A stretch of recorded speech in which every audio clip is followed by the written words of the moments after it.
Salut tout le monde, je suis Julien Martel et bienvenue à la longue sortie. Jean, merci d'être là. Plaisir. Une longue sortie avec toi. Yes. On Merci. parle de cardio. On parle de cardio. Merci de l'invitation. Sérieux, je suis honoré d'être ici. Écoute, t'étais un guest of honor vraiment. Là. Moi, je pense que je suis vraiment chanceux de t'avoir pour une longue discussion sur quelque chose de vraiment cool, en fait. Je vais être honnête avec toi. Quand je suis rentré en médecine, initialement, la cardio, c'est quelque chose qui me parlait vraiment beaucoup. J'ai toujours eu un faible pour cette discipline-là.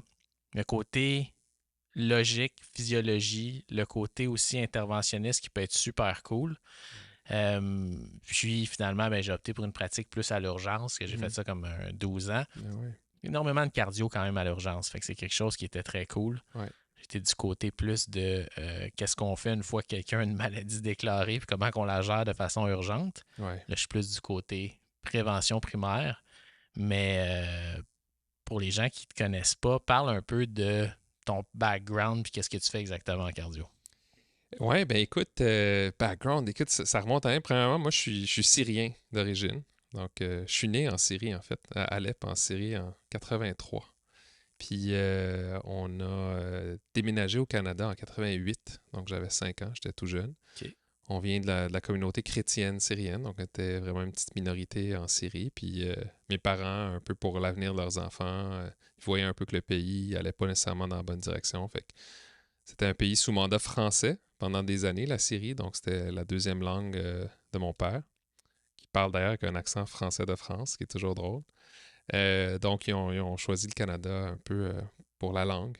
Et donc 88, je suis arrivé ici, j'ai fait toute mon école en français, école primaire, secondaire, puis finalement, après un bac en sciences biomédicales à l'université, vu qu'au cégep, je sortais peut-être un peu trop. Il fallait que mes notes remontent un peu dans un programme qui m'intéressait à fond. Donc, sciences biomédicales, 3 ans. Ensuite de ça, j'ai appliqué en médecine. Je suis rentré en médecine au campus de Trois-Rivières. OK. Donc, moi, j'étais la première promo du campus de l'Université de Montréal, mais basée en Mauricie, Oui. qui était un peu une idée pour attirer des gens en région, hein, parce qu'il y avait une grosse pénurie de médecins de famille et de médecins spécialistes en région. Donc, l'Université de Montréal avait eu cette idée-là de partir un campus là-bas pour essayer d'attirer les étudiants, puis de leur montrer la région, leur donner goût à la région. Puis, effectivement, c'était une expérience inoubliable. On célèbre d'ailleurs, je me pince des fois quand j'y repense, mais ça fait 20 ans que le campus a ouvert. Le campus a ouvert en 2004. C'est fou, hein? Ça ne rajeunit pas, Non, ça. ça nous rajeunit pas. Tu sais, Puis, quand tu commences à parler en vingtaine d'années, là, ça te fait penser à tes parents. Là, ouais, ça fait 20 ans. moi, quand j'ai reçu le courriel, parce qu'ils ont comme invité certains des étudiants des 20 dernières années qui ont eu des parcours un peu différents de venir présenter aux étudiants de maintenant pour parler de l'expérience du campus Mauricie. Puis là, ils me disaient « Hey, ça fait 20 ans, t'es un de nos étudiants qu'on avait bien aimé, on aime ton parcours, veux-tu venir rencontrer les cohortes? » Fait que là, j'étais comme 20 ans. Aïe, aïe. Mais c'est un projet qui a super bien marché parce qu'aujourd'hui, en Mauricie, là, la plupart des postes sont comblés. Puis la pénurie qu'il y avait, disons, au début des années 2000 est loin derrière. Puis entre autres, grâce à ce programme-là, fait que j'ai fait ma médecine à Trois-Rivières de 2005 à 2009. Puis ensuite de ça, ben, ma famille vit à Montréal, mes amis sont à Montréal, fait que je suis revenu à Montréal. Puis j'ai choisi la médecine interne, mais dans le but d'aller en cardio. OK.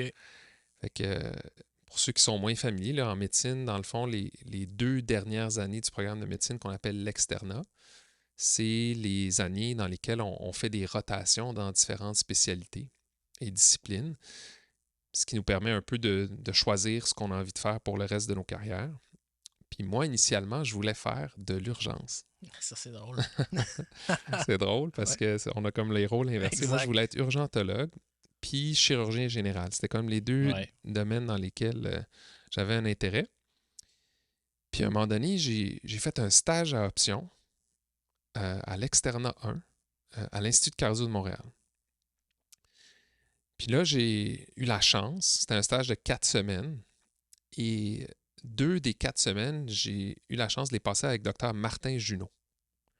Dr Martin Junot, pour ceux qui le connaissent moins, C'est un cardiologue clinicien très, très connu dans le domaine de la prévention, de la réhabilitation cardiovasculaire.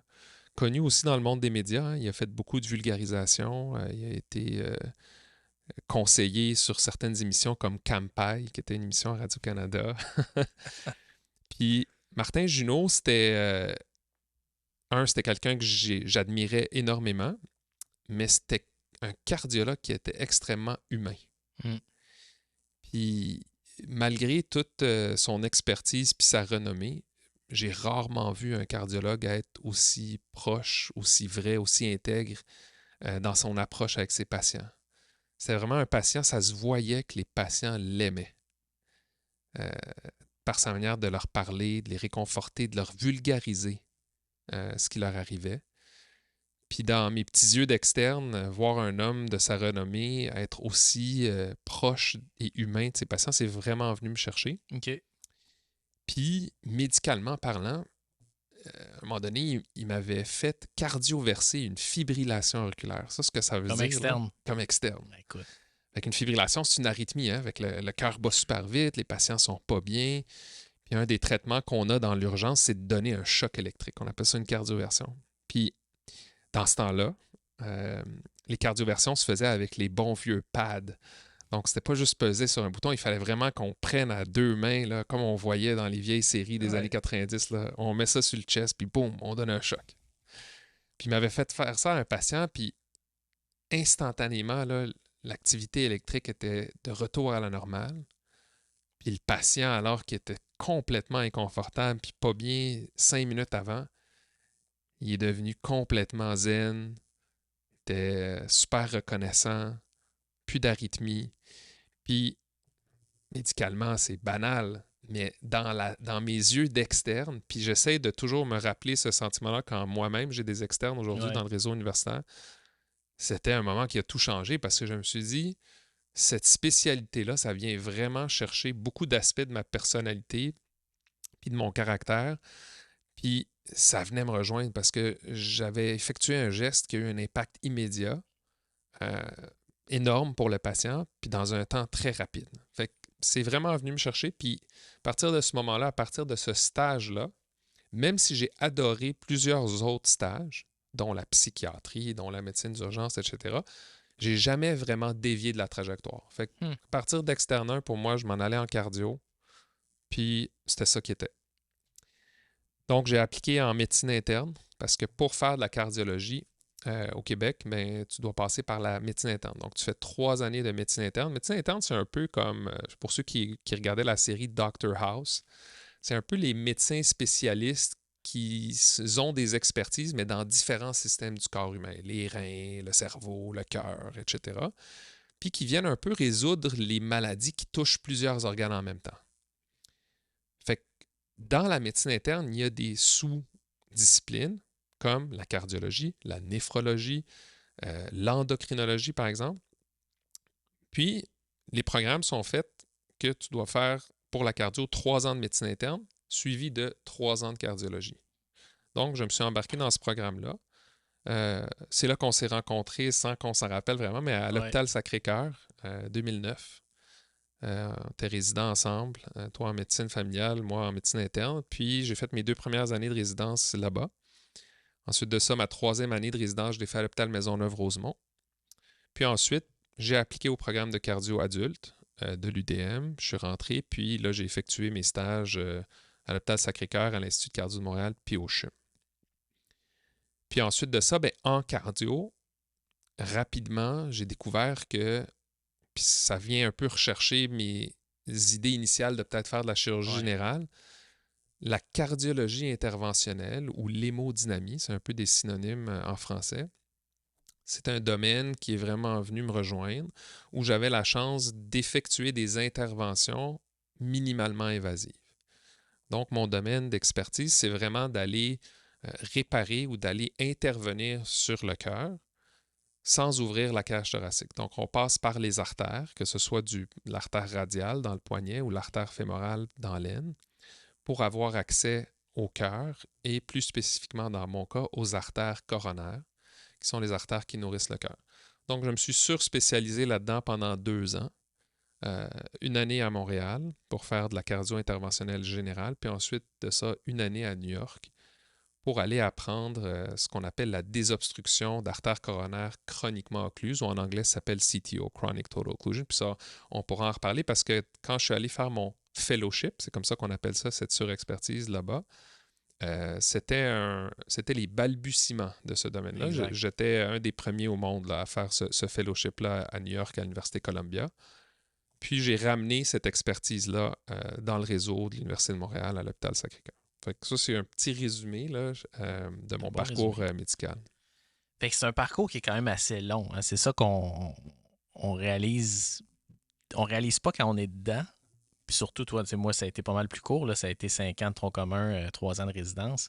Mais la vingtaine, là, piou, part, surtout quand tu as fait un bac en sciences biomédicales avant. Quand, Ouais. quand tu finis, là, ça fait quand même un bon petit bout, tu es dans le domaine. Là, Ouais. tu te dis, OK, là, je commence comme patron.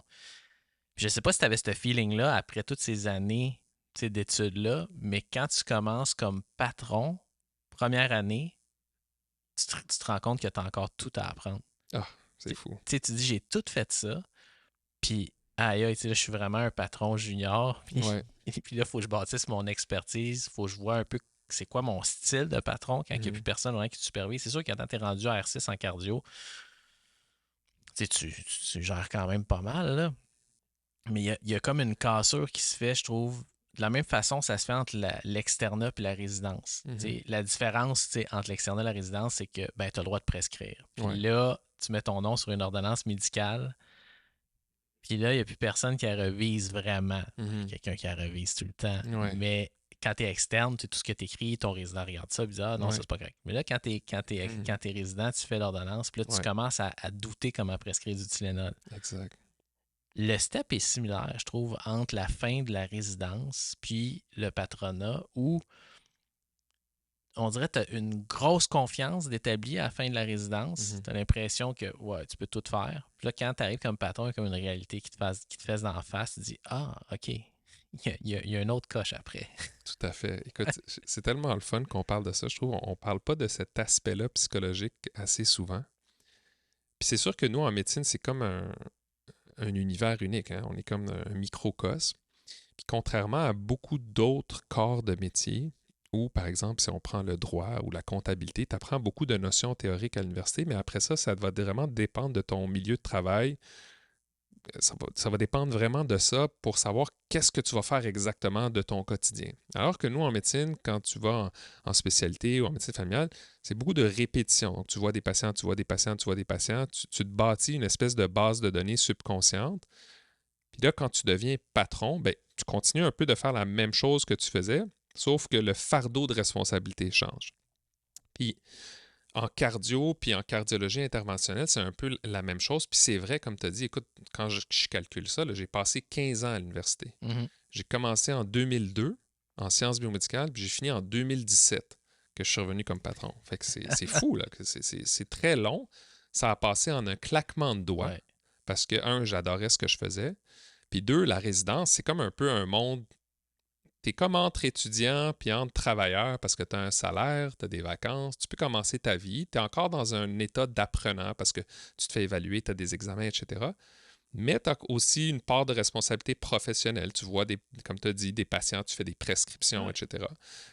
Mais moi, à un moment donné, il y a un de mes patrons euh, à New York qui m'avait dit une espèce de. C'est pas un proverbe, mais il m'avait expliqué un concept, en fait, que j'ai adoré puis que j'ai jamais oublié depuis. C'est que il m'a dit, tu sais, dans les disciplines chirurgicales ou interventionnelles, c'est vrai qu'à la fin, mettons, de ma deuxième année de fellow à New York, j'étais un peu saturé. Je me disais, ça fait des milliers de cas que je vois, que j'observe, j'ai hâte de les faire moi-même. Tu sais, Ouais. t'atteins ce stade-là, puis c'est la même chose à la fin de la résidence.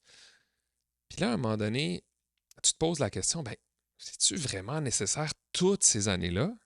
Il me semble qu'avec à la moitié de ces années-là, j'aurais pu être autonome puis commencer à pratiquer. Mais il m'a dit ce dicton très vrai, c'est que, mettons que moi, ça m'a pris 15 ans, OK, on va dire, devenir cardiologue hémodynamicien. Peut-être après 8, j'aurais été correct.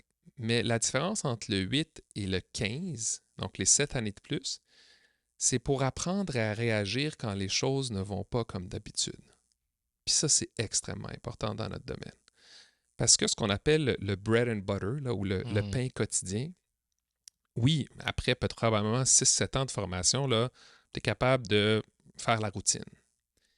Mais toutes ces années-là de training de plus, d'entraînement de plus, c'est vraiment pour t'apprendre à réagir dans une situation qui est hors de l'ordinaire. Puis, si je regarde dans mon domaine, tu n'as pas beaucoup de temps pour réagir. Si tu perfores une coronaire, si tu dissèques une coronaire, si tu perds la circulation pendant que tu fais un cas, ben, tu as juste quelques minutes pour réagir, sinon le patient peut tomber en arrêt cardiaque. Fait que ces réflexes-là qui te sont inculqués durant toutes ces années, c'est ça qui est le plus important de la résidence. Puis c'est pour ça que souvent nos formations sont aussi longues, parce que l'enjeu est énorme pour le patient que tu soignes. Mais c'est sûr qu'à un moment donné, comme tu as dit, pour moi, le plus gros de mon apprentissage, c'est fait dans mes 5 premières années comme patron. 100%. Tu es d'accord, hein? 100%. Parce que quand tu as ce fardeau de responsabilité, puis moi, je m'en rappelle là, comme si c'était hier, ma deuxième garde comme patron en hémodynamie, je reçois une madame de 76 ans en infarctus aigu à 2h30 du matin. Puis là, je suis tout seul. C'est moi le patron, j'ai mon équipe nursing, on rentre, on fait le cas. Puis à un moment donné, la madame, elle fait un arrêt cardiaque pendant que je l'opère. Et mon premier réflexe, mon deuxième cas, mon premier réflexe, ça a été de me retourner vers l'arrière parce que quand j'étais résident au fellow, quand ça arrive, ben, le patron, il court à la rescousse puis il prend en charge le cas. Mais là, j'ai eu ce moment où je me retourne puis il n'y a personne. Il y a juste les infirmières qui te regardent puis qui te disent « Qu'est-ce qu'on fait? » Puis là, les 15 années de training ont kick in. Puis là, c'était comment qu'ils ont fait A, B, C, D. Puis là, c'est comme si tu étais un entraînement d'un soldat dans l'armée. C'était vraiment réflexe. Ouais. Finalement, on l'a sauvé, on l'a sorti de là. Mais je me rappelle, c'était un moment profond pour moi parce que c'était vraiment à ce moment-là que j'ai dit, OK, là, c'est la vraie affaire. Je suis patron. C'est ma responsabilité. C'est la vraie vie. Oui, c'est une grosse coche. Puis, comme tu dis, puis le monde dit, OK, oui, mais 7 ans supplémentaires pour apprendre à gérer ces affaires-là. Quelqu'un qui regarde ça dit, il me semble, c'est long. Mais il faut comprendre que ce pas des choses qui arrivent fréquemment quand même. Une chance, c'est pas des choses qui arrivent fréquemment. Fait que le temps que tu développes ton expérience, il faut ça prend plusieurs années. Là, puis ça continue aussi en cours de patronat. Je me rappelle des choses qui t'ont enseigné ou tu as vu l'approche d'un patron. Ça ne veut pas dire que tu vas avoir le même style non plus. Pas tant au niveau des gestes, mais au niveau du style de leadership, qui est vraiment différent d'un médecin à l'autre. Puis ça, de découvrir quel genre de patron que tu es dans ton domaine, ça prend un peu de temps, un peu d'exposition, voir ce qui marche pas. Puis chacun a un peu son propre style. Mais c'est les premières années de patronat, là, pour les résidents qui écoutent, là, c'est là où je suis vraiment d'accord avec toi que tu vas apprendre le plus, pas tant au niveau médical, mais tu vas apprendre sur toi le plus. Ouais. Je suis tout à fait d'accord avec toi. Tu vas voir quel genre de doc tu vas être. C'est là rapidement, tu vois, il y en a qui vont être très défensifs dans l'approche, il y en a qui vont être très cliniques, il y en a qui vont être très rationnels, il y en a qui vont être plus émotifs. Il n'y en a pas un meilleur que l'autre, honnêtement, mais c'est là que tu découvres ton style de personnalité parce que tant aussi longtemps que tu te retournes, puis il y a quelqu'un qui fait oui, c'est bon, qu'est-ce que tu fais, ou qui fait ah, moi j'aurais fait ça comme ça, quand cette personne-là, et puis là, ça change tout. Tout à fait. Puis je trouve aussi l'autre aspect qui, pour moi, m'a beaucoup plu quand je suis devenu patron, c'est la manière de communiquer avec les patients. Toi, tu es un excellent communicateur, Julien. Je pense que c'est une de tes grandes qualités. C'est pourquoi tu fais un si bon podcast. Je ne sais pas si tu vas être d'accord avec moi, mais juste comment on communique aux patients. Moi, je me rappelle quand j'étais résident, le nombre d'interactions que je me disais, ils ont comme pas lu le non-verbal de la famille, du patient. Ils ont fait une annonce de mauvais diagnostic, une annonce de soins de fin de vie, une annonce de niveau de soins, puis j'étais mal à l'aise parce que mon espèce, puis je pense, moi, j'ai toujours eu ça, un peu cette empathie, puis cette sensibilité-là aux autres, puis je trouvais ça difficile quand j'étais résident, d'avoir des gens qui étaient brillants comme patrons, mais qui, au niveau de la communication, puis de la vulgarisation, c'était pas leur force. Non. Alors que dans notre métier, t'as beau être le plus grand expert dans X, Y, Z, si tu n'es pas capable de communiquer ton intention puis d'établir un lien de confiance avec le patient, ben Ça sert à rien. Je suis 100% d'accord. Puis à l'urgence, c'est quelque chose qu'on doit établir rapidement. Tu sais, l'urgence, c'est un lieu de haut débit, de chaos total, contrôlé la plupart du temps, Mhm. mais où tu sais, tu peux jamais être vraiment dans une routine. Tu sais pas qu'est-ce qui arrive. Tu es en train de voir un patient, il y a deux codes qui rentrent, il y a un agité après ça qui arrive, il y a des policiers qui veulent te parler parce qu'ils sont pas capables de contrôler quelqu'un. Puis là, tu te dis, aïe, aïe, tu sais, c'est pas long que tu es un peu off. Puis le temps que tu as pour avoir un premier contact avec un patient qui va vraiment déterminer comment les soins vont aller. En tout cas, la perception des soins va aller pour Mhm. cette personne-là, c'est 2 minutes là, maximum. Là, tu sais. Puis je trouve que peu importe la qualité ou ce que tu connais, là, ce qui fait la différence vraiment dans l'expérience de soins, oui, il y a l'outcome, là, naturellement. Là, si tu es un super bon vulgarisateur, mais tu fais n'importe quoi, je veux dire, le patient, il va en souffrir. Là, mais à Mhm. connaissance pratiquement égale, quand quelqu'un va dire, ah, lui, c'est un bon médecin, c'est 100% sur l'attitude, puis Tout à fait. sur comment tu es capable de rentrer en contact avec ces gens-là. Parce que tu es dans un moment où ils sont pas bien, ils Ouais. sont vulnérables, ils sont dans un milieu qui est hyper complexe à comprendre quand tu n'es jamais allé. Tu es assis Mhm. une civière, il y a du Tout à monde. fait. Pour nous, c'est la routine. Quelqu'un qui Ouais. arrive, prend une prise de sang, oh, qu'est-ce qui se passe? C'est pas clair. Ça prend quelqu'un qui arrive, qui est capable de rassurer, d'expliquer qu'est-ce qui se passe, d'étendre l'atmosphère, même si ça va mal. Ouais. Puis ça change complètement tout sur la perception des soins Mhm. après. Puis ça, c'est vraiment important. Puis c'est plus ou moins enseigné. Tout à fait. On va enseigner comment questionner un peu le modèle explicatif de la maladie, qu'est-ce Mhm. que le patient pense de ce qu'il a, comment ça impacte son quotidien, etc. Mais rentrer en contact avec un individu Ouais. malade, qui n'est Mhm. pas la même chose, Vulnérable. c'est pas tant enseigné. Je pense que Non, c'est déficient, ça. tout à fait. Puis c'est tough à enseigner aussi. En tout cas, moi, je Ouais. trouve que c'est tough à enseigner. C'est très difficile, puis je pense qu'aussi la pratique va varier beaucoup en région versus à Montréal, par exemple. Moi, je parle beaucoup avec mes résidents, puis c'est un sujet qui m'intéresse beaucoup, c'est l'adaptation culturelle de ton discours médical. Mhm. Moi, je suis syrien d'origine. J'ai la chance, je parle encore arabe. Je ne sais pas lire et écrire, mais je le parle. Puis, mon approche avec un patient syrien ou libanais versus un Québécois versus un Italien ou un Asiatique va être très différente, un peu inconsciemment, mais ma manière d'interagir avec eux va être différente parce que je sais que culturellement, je vous donne un exemple un peu caricatural, mais qui est très vrai. Moi, à Sacré-Cœur, c'est un milieu très multiethnique. Je Ouais. suis beaucoup, beaucoup, beaucoup de Méditerranéens, des Grecs, des Italiens, des Libanais, des Arméniens, etc. Et ce sont des populations souvent qui vont voir le médecin comme quelqu'un de très autoritaire, de je vais suivre ce que le médecin dit. C'est souvent, puis il ne faut pas faire de généralité, mais des gens qui veulent peut-être un peu moins aller dans les virgules ou dans le détail des études scientifiques, etc. Mais c'est très important, par exemple, pour eux de te faire confiance, de vraiment être capable de dire, cette personne-là, ce docteur-là, là, je le crois puis je le trust. Puis ma manière d'interagir selon la culture, personnellement, là, après 7 ans, je trouve que ça a un impact énorme sur les liens thérapeutiques à long terme. Donc, par exemple, je vais être peut-être un peu plus autoritaire avec certaines cultures, puis un petit peu plus dans la conversation, la discussion, l'échange avec d'autres, puis pas parce qu'une est mieux que l'autre, parce que tous les modèles sont bons, puis culturellement, je pense qu'il faut garder un esprit très ouvert. Euh, Tu sais, je cite, mettons, souvent, moi, quand j'étais au cégep ou à l'université, j'avais pris un cours d'anthropologie médicale. OK? Intéressant. Puis, j'en avais appris sur la médecine chinoise. Ça fait 5000 ans qu'ils font de la médecine. La médecine nord-américaine qu'on apprend, ça fait quelques centaines d'années. Fait que de garder cette ouverture sur le monde, puis de se dire, peut-être le patient que j'ai devant moi, il va m'écouter, il va hocher de la tête, mais ça se peut aussi qu'il y a 3, 4 médecins chinois aussi dans son entourage qui, lui, vont lui donner des conseils.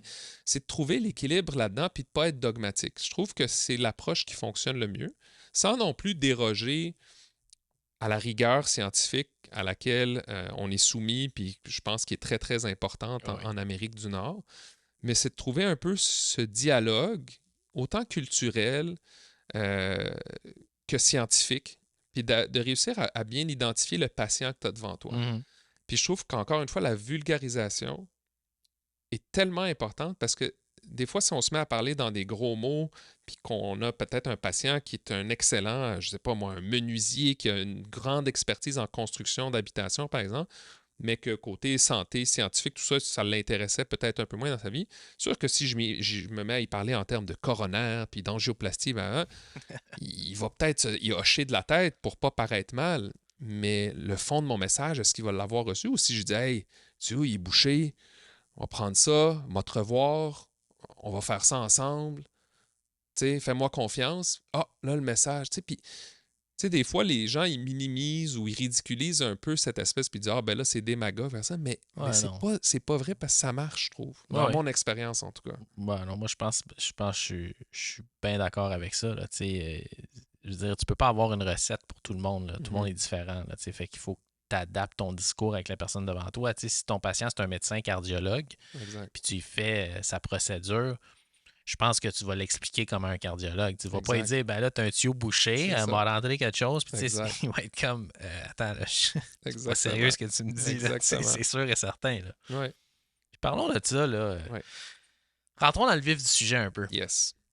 Tu sais, je pense que je veux t'amener à parler un peu de la base, OK? C'est Ouais. quoi une coronarographie? En fait, c'est quoi l'histoire derrière ça? Là? Je pense que tantôt, on discutait un petit peu, Ouais. tu as un intérêt là-dessus. Fait que je pense qu'on va parler un peu de ça, la base, l'anatomie de base, la procédure. Ouais. Vraiment, partons de là, puis allons vers ta surspécialité, puis c'est quoi les nouvelles trends, tout ça, là, tu sais, pour que ça touche un peu que justement le plombier soit intéressé à ce que tu dis, puis à Ouais. la fin que le cardiologue, tu sais, ou le résident qui dit hey, tu sais, ça m'intéresse, Ouais. je veux en apprendre plus, ben qui puisse avoir aussi cette info-là. Là. Ouais. Ah ben là, tu me passes sur un sujet qui me fascine. Let's go. Écoute, la cardiologie interventionnelle, selon moi, là, c'est le domaine en médecine qui a le plus évolué, on va dire, au cours des 100 dernières années, de manière exponentielle. Si on recule en arrière, là, même l'idée de monter un cathéter, c'est un petit tube de plastique qu'on monte pour aller imager des organes internes. OK? Fait que l'idée de monter un cathéter dans le réseau veineux ou artériel, c'était de l'hérésie, là, pas plus tard qu'au début des années 1900. Puis d'ailleurs, la première personne qui a monté un cathéter pour prouver que c'était faisable et sécuritaire de monter un cathéter jusqu'au cœur. On l'a brûlé sur le bûcher. Quasiment. Écoute, si ma mémoire est bonne, c'était un urologue. Puis lui, pour prouver son concept, il a menti à une de ses infirmières. Ça part bien. Puis il s'est lui-même inséré un cathéter dans sa veine brachiale OK. qu'il a poussé jusqu'à dans son oreillette droite. Puis, il a convaincu son infirmière d'aller lui faire un rayon X pour montrer que le cathéter avait passé de son bras, qui était situé dans son oreillette droite, puis que lui était toujours vivant, ambulant, qui est allé lui-même en radiologie. Ça, c'était dans les années 1930. Hey, ça passerait pas au comité d'éthique. Passait plus, ça, hein? là, non. Fait que c'était le premier cathétérisme chez l'humain. Ensuite de ça, il y a des gens qui ont un peu raffiné le tout, qui ont étudié ça dans le cadre d'études scientifiques, etc., puis qui ont même gagné le prix Nobel dans les années 50 pour ça. À partir de ce concept-là, qu'on peut monter des cathéters pour aller imager des organes internes, puis on va parler du cœur, bien, on a commencé à faire ce qu'on appelle de l'angiographie. Donc, on injecte du colorant pour voir des artères, que ce soit l'aorte, que ce soit les artères des jambes. Au milieu des années 50, Dr. Soames, en faisant une aortographie, donc une angiographie de l'aorte, c'est le gros tuyau qui sort du cœur, bien, son cathéter, il a sauté dans la coronaire droite. La coronaire, c'est les artères qui nourrissent le cœur. Fait que là, il ne voulait pas ça parce que dans ce temps-là, dans les années 50, on se disait si j'injecte la coronaire, le patient, il meurt. C'est bien trop petit, une coronaire, c'est fragile. Puis comme de fait, le patient chez qui il faisait l'aortographie, il avait 26 ans. Oh my God. Et là, en injectant, son cathéter a sauté dans la coronaire droite. Le colorant, au lieu d'aller dans l'aorte, est allé dans la coronaire droite. Le patient a fibrillé. Et Dr. Soames, de manière légendaire, lui a donné un coup de poing sur le thorax pour casser l'arythmie. Puis le patient y est revenu, puis il a survécu. Puis on a eu la première image d'une coronarographie sélective. Avant ça, pour voir les coronaires, on injectait l'aorte, puis on regardait de manière non sélective les coronaires. Puis là, dans ces années-là, parallèlement à ça, l'avènement des pontages, la chirurgie cardiaque, dans les années 50, 60, ça commençait. Donc, la combinaison de voir les blocages dans les artères coronaires de manière non sélective initialement, puis sélective, en plus avec une technique chirurgicale, qui d'ailleurs, il y avait un des pionniers de la chirurgie cardiaque, qui était le docteur Weinberg, qui était à McGill, qui a développé une des premières techniques de pontage. Donc, les pontages cardiaques, c'est comme ça qu'on a commencé à réparer les coronaires bloqués. Souvent, les coronaires, avec l'âge, ça reste la maladie la plus prévalente dans le monde, la maladie coronarienne qu'on appelle. Donc, les humains vont développer, soit à cause de facteurs génétiques ou à cause d'habitudes de vie, vont développer ce qu'on appelle de l'athérosclérose. Fait qu'on va développer des plaques d'athérosclérose dans les coronaires. Puis ces plaques-là peuvent soit se développer de plus en plus et occlure la lumière de la coronaire, donc causer un débalancement d'oxygène. Donc, les gens vont avoir ce qu'on appelle de l'angine, des douleurs à la poitrine quand ils essayent de faire des efforts. Ou ces plaques d'athérome peuvent aussi rupturer. Puis là, si ça rupture, ben, le corps il va faire un caillot sanguin à cet endroit-là. Puis le caillot sanguin peut boucher complètement l'artère. Puis là, c'est ce qu'on appelle un infarctus. Donc là, les gens ne sont pas bien, il y a une portion du muscle cardiaque qui meurt, etc. Donc, initialement, quand les gens faisaient un infarctus, ben, on n'avait pas grand-chose à leur offrir. On leur donnait de la morphine, puis repos au lit pendant 2 semaines. Après ça, la nitroglycérine est venue un peu vasodilater les artères, mais on n'avait pas grand traitement. Après ça, on a commencé à comprendre un peu la pathophysiologie avec les antiplaquettaires, l'héparine, etc., mais c'est venu quand même assez plus tard.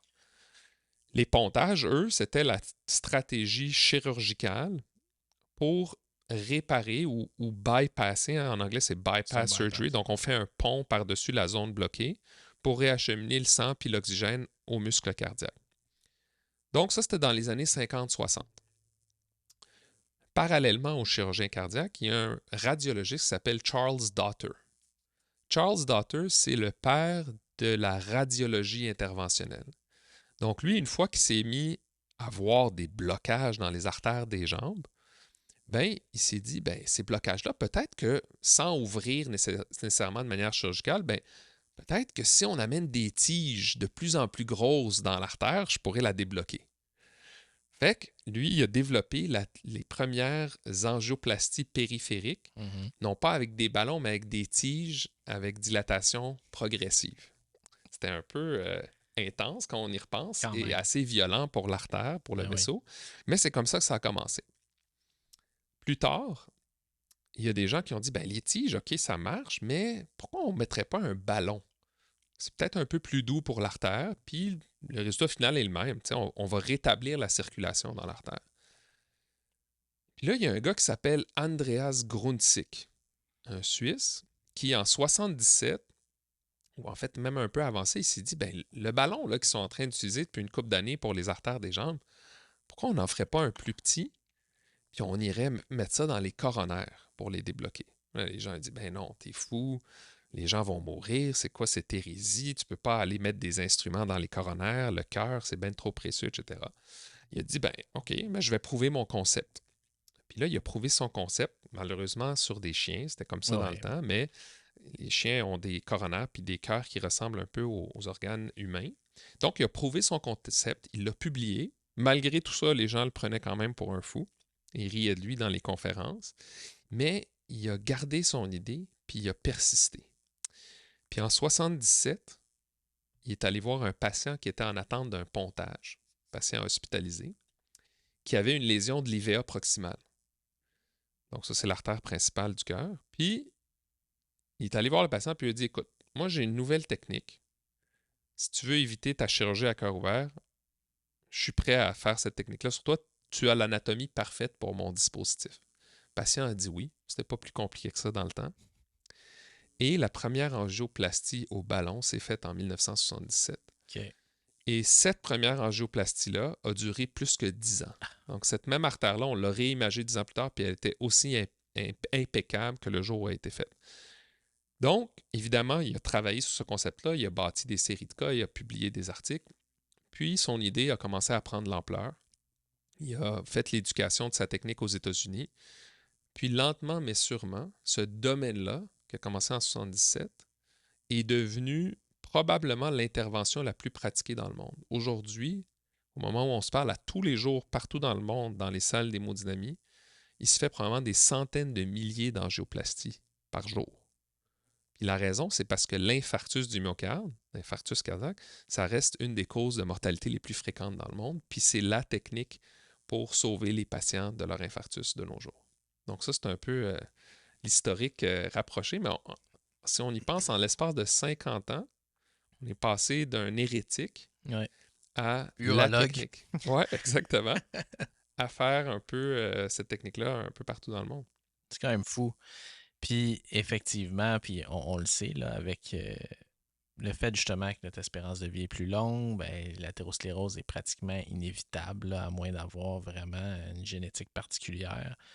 Tout le monde finit par avoir un peu d'athérosclérose. Ça ne veut pas dire qu'ils vont développer des symptômes, mais on le voit de plus en plus, puis de plus en plus jeune, là, étant donné la sédentarité, l'obésité, cascade d'événements qui devraient se produire plus tard dans la vie arrivent pas mal plus précocement. Fait que c'est pas surprenant que ça soit une intervention qui soit pratiquée aussi régulièrement euh, dans un contexte d'infarctus aussi. Puis il faut que les gens comprennent aussi que on parlait un petit peu du continuum standard, l'athérosclérose, bon, il y a une petite obstruction qui se fait partielle, les gens développent des symptômes. Il ne faut pas oublier que la première manifestation de maladie cardiaque athéroscléreuse, c'est un infarctus aigu, puis c'est la mort subite. Là, fait que ça reste quand même quelque chose qui peut frapper soudainement. Puis là, je ne veux pas dire faut se mettre à paranoïer, ça peut arriver à n'importe qui, n'importe quand. Je pense qu'on peut prendre notre voiture, puis on a un risque quand même élevé d'avoir un accident de voiture. Il faut à un moment donné relativiser les choses. La vie, c'est un amalgame de risques qu'on tolère. Ouais. Même chose pour notre santé et les choses qui peuvent arriver. Mais naturellement, moi, j'ai un gros intérêt sur ce qu'on fait en prévention pour justement minimiser notre risque, parce qu'on ne peut jamais le réduire à zéro. Mais où je voulais en venir avec ça, c'est que il y a des thérapies qu'on peut faire en aigu maintenant qui sont vraiment plus efficaces. Parce que si on retourne dans le passé, si les gens ils tombaient en mort subite sur arrêt cardiaque, ben, les chances de survie, c'était pratiquement nul. Là, même si on n'a pas vraiment amélioré notre taux de réanimation, notre taux de survie dans des arrêts cardiaques hors du milieu hospitalier, c'est pas quelque chose qui a changé dramatiquement là, dans les derniers 30 ans. Là. On a quand même une procédure qui est vraiment efficace. Puis on en connaît tous, là, des gens qui ont fait des infarctus ou qui ont eu vraiment de l'angine là, hyper importante, finalement, qui ont eu des dilatations qui ont été faites, qui fonctionnent super bien puis qui a changé la game littéralement. Ouais, vraiment. Parce qu'une fois que tu rétablis un peu l'anatomie de la coronaire chez quelqu'un qui fait un infarctus, ben, la lésion est managée. Là. Tout à fait. Fait que, ça leur donne vraiment comme un autre... carrément un nouveau souffle, là, littéralement. Là, tout ça avec un trou d'1 millimètre dans ton poignet. Ouais. C'est ça qui est révolutionnaire aussi, c'est qu'avant, dans les années 80, quand tu faisais un infarctus, c'était chirurgie à cœur ouvert, pontage, 2-3 semaines à l'hôpital. Au début, quand notre domaine est arrivé, il y avait un peu une crainte de la chirurgie cardiaque, ils vont-tu remplacer tout ça, alors que maintenant, les chirurgiens cardiaques opèrent plus jamais parce qu'on travaille vraiment main dans la main.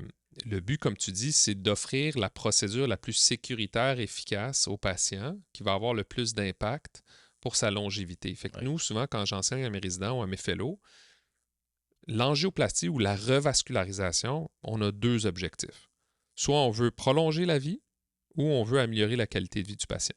Donc, si le patient a de l'angine, d'ailleurs, moi, les CTO, là, les occlusions chroniques, souvent, on va les offrir, donc la désobstruction de ces artères-là qui sont bloquées probablement depuis des années. Je l'offre aux patients qui ont des symptômes, donc de l'angine, des douleurs poitrine réfractaires au traitement médical maximal toléré. Puis, chez qui on a une forme d'imagerie qui documente que ce territoire-là, de cette artère-là bloquée, ben, on le voit qu'il manque d'oxygène à l'effort. Maintenant, on a des techniques dont je suis allé apprendre à New York pour aller essayer de reconstruire, rebâtir ces artères-là qui sont bloquées depuis des années. C'est une population niche. Il y a beaucoup de gens qui, naturellement, quand l'artère bloque complètement, le cœur est quand même bien fait. Il développe ce qu'on appelle des collatérales, donc des ponts naturels pour aller réacheminer l'oxygène. Puis chez la grande majorité des gens, les collatérales sont suffisantes. Mais il y a quand même une portion de gens, surtout les plus jeunes, chez qui soit ils ne tolèrent pas la médication ou malgré la médication, mais ils continuent d'avoir une qualité de vie atteinte. Donc chez ces gens-là, on peut leur offrir la revascularisation. Puis pour le pronostic, donc pour la quantité de vie, ben là, c'est l'infarctus dont on vient de jaser. Ça va drastiquement changer. Donc, c'est tu meurs ou tu ne meurs pas, en gros. Oui, puis on en voit de plus en plus précocement. Fait que l'impact est encore plus grand là, sur le nombre d'années de vie là, sauvées avec une qualité qui est c'est complètement normal là, après. Là, Tout à fait. Et Ouais. ça, c'est quand même assez incroyable. Puis, tu sais, juste pour. Il y a eu beaucoup d'évolutions aussi en chirurgie cardiaque, juste pour les pontages aussi. Ouais. Là, tu sais, ça se fait sur des cœurs qui battent maintenant. Tu sais, Tout à fait. il y a eu plein d'évolutions, mais il faut savoir que il n'y a pas 10 000 façons là, d'atteindre le cœur là, dans le cage thoracique. C'est le cœur est OK. vraiment central. Souvent, on dit il est vraiment plus à gauche. Non, c'est très central. Il Ouais. faut passer à travers le sternum. Ouais. Fait que ça veut dire scier le sternum, Exact. ouvrir le sternum, Ouais. aller au niveau du cœur. Tu sais, anciennement, ça se fait encore, tu sais, les cœurs étaient complètement arrêtés, mettre sur une circulation extracorporelle. Tout à fait. Ensuite de ça, faire le pontage, repartir tout ça, fermer tout ça. Et c'est toute une affaire. C'est Là. pas banal. Tandis qu'on a un cas qui arrive en infarctus, il est transféré dans la salle de choc d'hôpital si on peut pas aller en hémodynamie directement. Ouais. 15 minutes plus tard, il est en salle, il se fait dilater. Tout à fait. Un petit séjour à l'unité coronarienne, s'assure qu'il n'y a pas de complications, ne fasse pas d'arythmie, tout va bien. Merci, Exact. bonsoir. Exactement. Non, c'est vraiment, c'est pour ça que j'ai dit au début, je pense que c'est un des domaines qui a le plus révolutionné la médecine parce qu'on est venu jouer sur une des conditions et des maladies les plus fréquentes chez l'humain.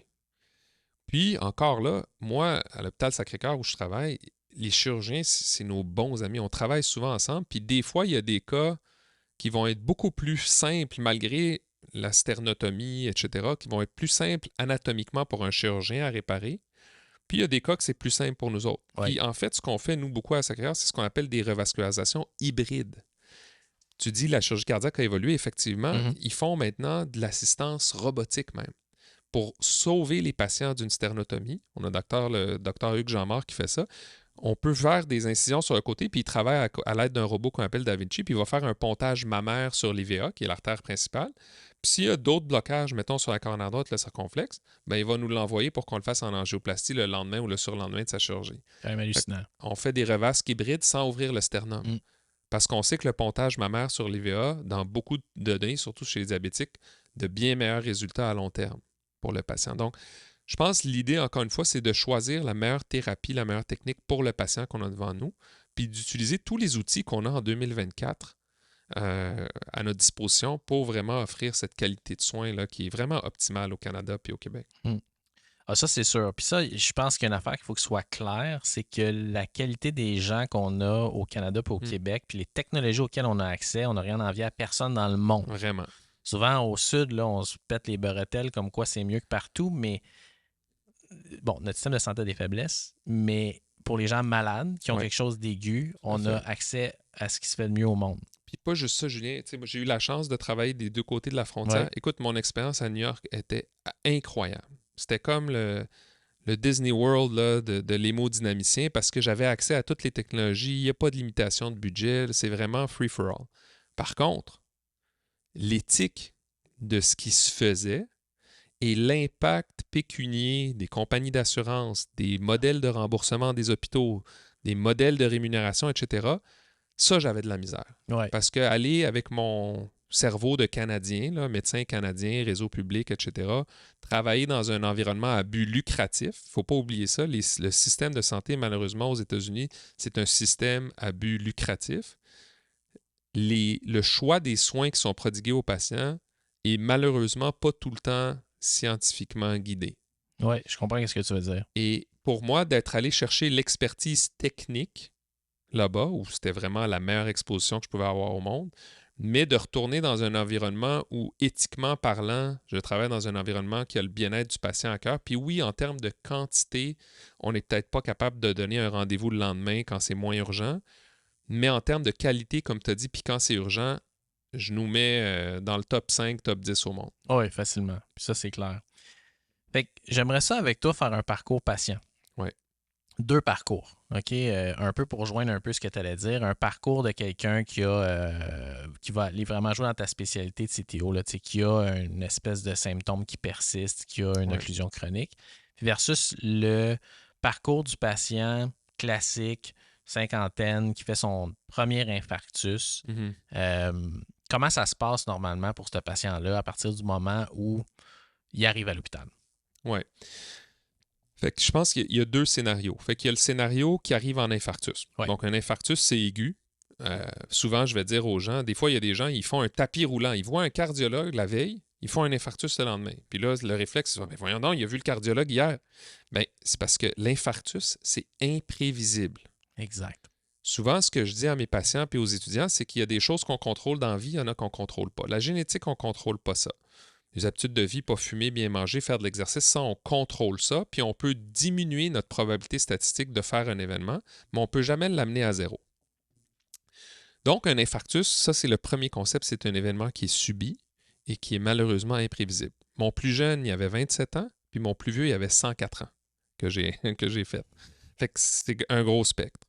C'est sûr que les fumeurs diabétiques qui mangent mal, qui sont obèses, statistiquement, c'est plus fréquent. Mhm. Mais ça peut arriver à n'importe qui un infarctus. Donc, le patient qui arrive à l'urgence en infarctus, bien, souvent, la première ligne, ça va être l'urgentologue. Oui. Mais au Québec, on s'est doté d'un système il y a environ 6-7 ans qu'on appelle le système 12D ou le code 999. En fait, ce que c'est, en gros, c'est que tu es chez vous, tu fais du travail dans ta cour, tu as une grosse douleur à poitrine. Tu appelles le 911. La répartitrice ou le répartiteur de 911 va dire aux ambulanciers, patient, 50 ans, il y a une douleur à poitrine. Les ambulanciers vont arriver chez vous, ils vont faire un électrocardiogramme chez toi. Si la machine qui fait l'électro interprète l'électro comme un infarctus aigu, automatiquement, l'électro va être envoyé aux hémodynamiciens les plus proches de l'ambulance, dans nos courriels. Puis là, celui qui est de garde va voir ça. Puis si c'est un vrai infarctus, le patient va venir directement en salle d'hémodynamie pour sauver du temps. Parce qu'en infarctus aigu, plus tu réouvres l'artère bloquée rapidement, plus tu sauves du muscle cardiaque. Ça aussi, c'est une métrique qui s'est améliorée grandement juste avec ces protocoles-là. Tout à fait. C'est comme c'est encore, je pense, très suivi comme métrique de performance d'un cath lab, de dire c'est en combien de temps à partir du moment que la personne franchit la porte. Le door to balloon. Le door to balloon. Exact. On se donne comme objectif de performance un 90 minutes pour ouvrir l'artère. Maintenant, on dit door to TIMI 3, qui est le flow normal dans la coronaire. Mais effectivement, ça permet que le patient y arrive avec ses vêtements. Souvent, on va couper ses vêtements, on y enlever. Puis en salle d'hémodynamie, on va y installer ses accès. On va faire le cas le plus vite possible. L'autre voie d'entrée, c'est via l'urgence. Donc, l'urgentologue va l'évaluer, va faire son questionnaire, il va diagnostiquer un infarctus, va nous appeler, on va le monter. Puis ça, c'est 24 heures sur 24, 7 jours sur 7. Ça n'arrête jamais. L'autre trajectoire, c'est le patient qui a des douleurs à la poitrine, à l'effort, depuis un certain nombre de temps. Il en parle à son médecin de famille. On commence une investigation pour vraiment mettre le cœur à l'effort. Donc, soit avec un tapis roulant, une écho à l'effort ou un MIBI percentin. Puis là, avec ces examens-là, on va avoir des indices. Est-ce qu'il y a l'air d'avoir des blocages ou il n'y en a pas? Puis là, avec notre cerveau de médecin, puis ce que j'appelle l'art de la médecine, on va se faire une probabilité sur ce patient-là. On va se dire, je pense-tu qu'il y a de la maladie ou il n'y en a pas? Puis là, si je ne suis pas sûr, l'examen ultime, c'est de faire une coronarographie, qui est le concept de monter un cathéter, d'injecter du colorant, puis de voir si oui ou non il y a des blocages, et potentiellement les réparer, soit dans la même intervention ou, selon l'anatomie, faire ça en différentes interventions ou de référer carrément à un chirurgien cardiaque pour des pontages. Pour les CTO, souvent, c'est des patients que ça fait longtemps que ça traîne. Et souvent, le classique, c'est que c'est des patients qui sont envoyés d'un médecin ou d'un cardiologue à un autre pendant des années, puis qu'on leur dit, il n'y a pas grand-chose à faire, cette artère-là est bloquée depuis longtemps, on va augmenter la dose de vos médicaments, mais malheureusement, on a peu de choses à vous offrir. Maintenant, avec les techniques qu'on a, la technique que je suis allé apprendre, etc., l'approche rétrograde plus spécifiquement, ces patients-là me sont référés en consultation dans ma clinique de CTO. Puis là, je suis très, très sévère sur les patients que j'amène en salle parce que faire un CTO, c'est beaucoup plus complexe qu'une angioplastie régulière. On parle de procédures qui durent 4 à 5 heures en moyenne, avec un taux de complication environ 5 fois plus élevé qu'une angioplastie régulière. Fait qu'avant de s'embarquer là-dedans, il faut vraiment que je sois sûr que je vais avoir un impact sur la qualité de vie de mon patient. Parce que la littérature scientifique, pour le moment, on joue vraiment sur la qualité de vie. Ce n'est pas une procédure qui va changer la quantité de vie. On n'a pas encore de données là-dessus. On a des indices, mais pas de données. Mais pour la qualité de vie, on en a beaucoup. Puis, pour moi, comme opérateur, c'est de loin mes patients qui sont le plus gratifiants.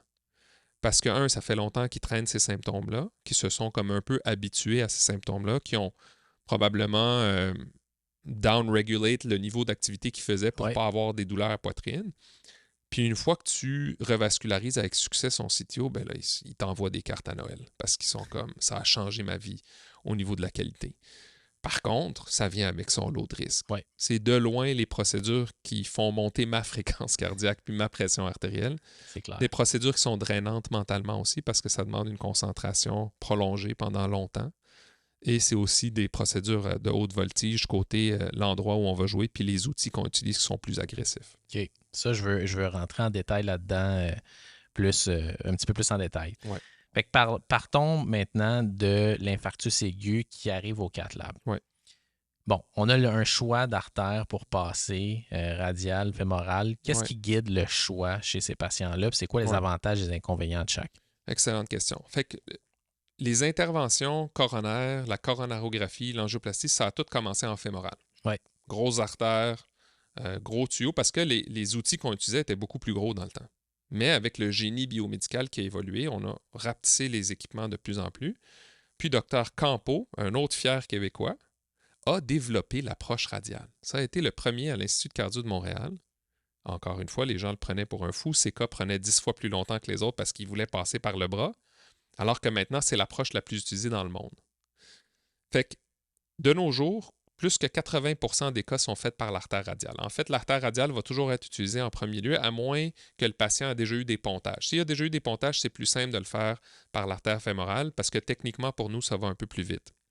C'est faisable en radial aussi, mais c'est plus désagréable. Ouais. Mais à part les pontées, la grande majorité des patients, on va les faire par l'approche radiale parce que ça fait moins de complications pour le patient. Parce que l'approche fémorale, oui, le tuyau est plus gros, mais s'il saigne, bien, ça saigne, c'est plus impressionnant. Puis, ça peut causer des complications majeures. Si ça saigne dans le rétropéritoine, par exemple, le patient peut mourir, peut tomber en choc. L'approche radiale peut avoir des complications aussi, mais c'est souvent un désagrément technique pour l'opérateur plus que pour le patient. Donc, approche radiale, c'est notre go-to, puis ça va plus vite, sinon aussi vite qu'une approche fémorale. OK. Fait que là, moi, je suis le patient, je suis dans le cath lab. Autour de moi, il y a de la fluoroscopie pour voir un petit peu qu'est-ce qui se passe. C'est quoi, explique-moi là, vraiment en détail, c'est quoi ton toolkit?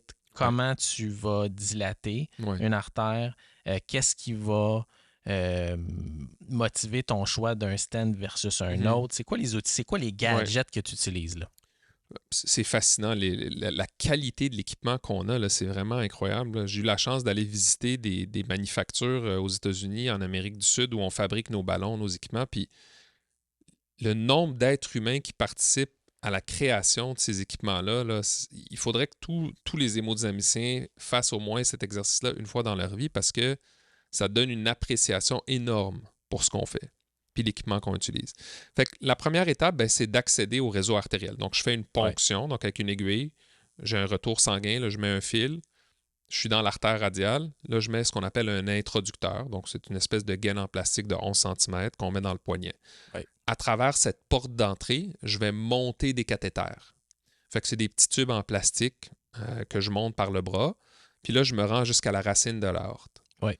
Puis là, avec des manipulations avec mes mains, en travaillant sur un grand écran devant moi, puis en émettant des rayons X, je vais injecter, mon assistant ou mon assistante va injecter du colorant.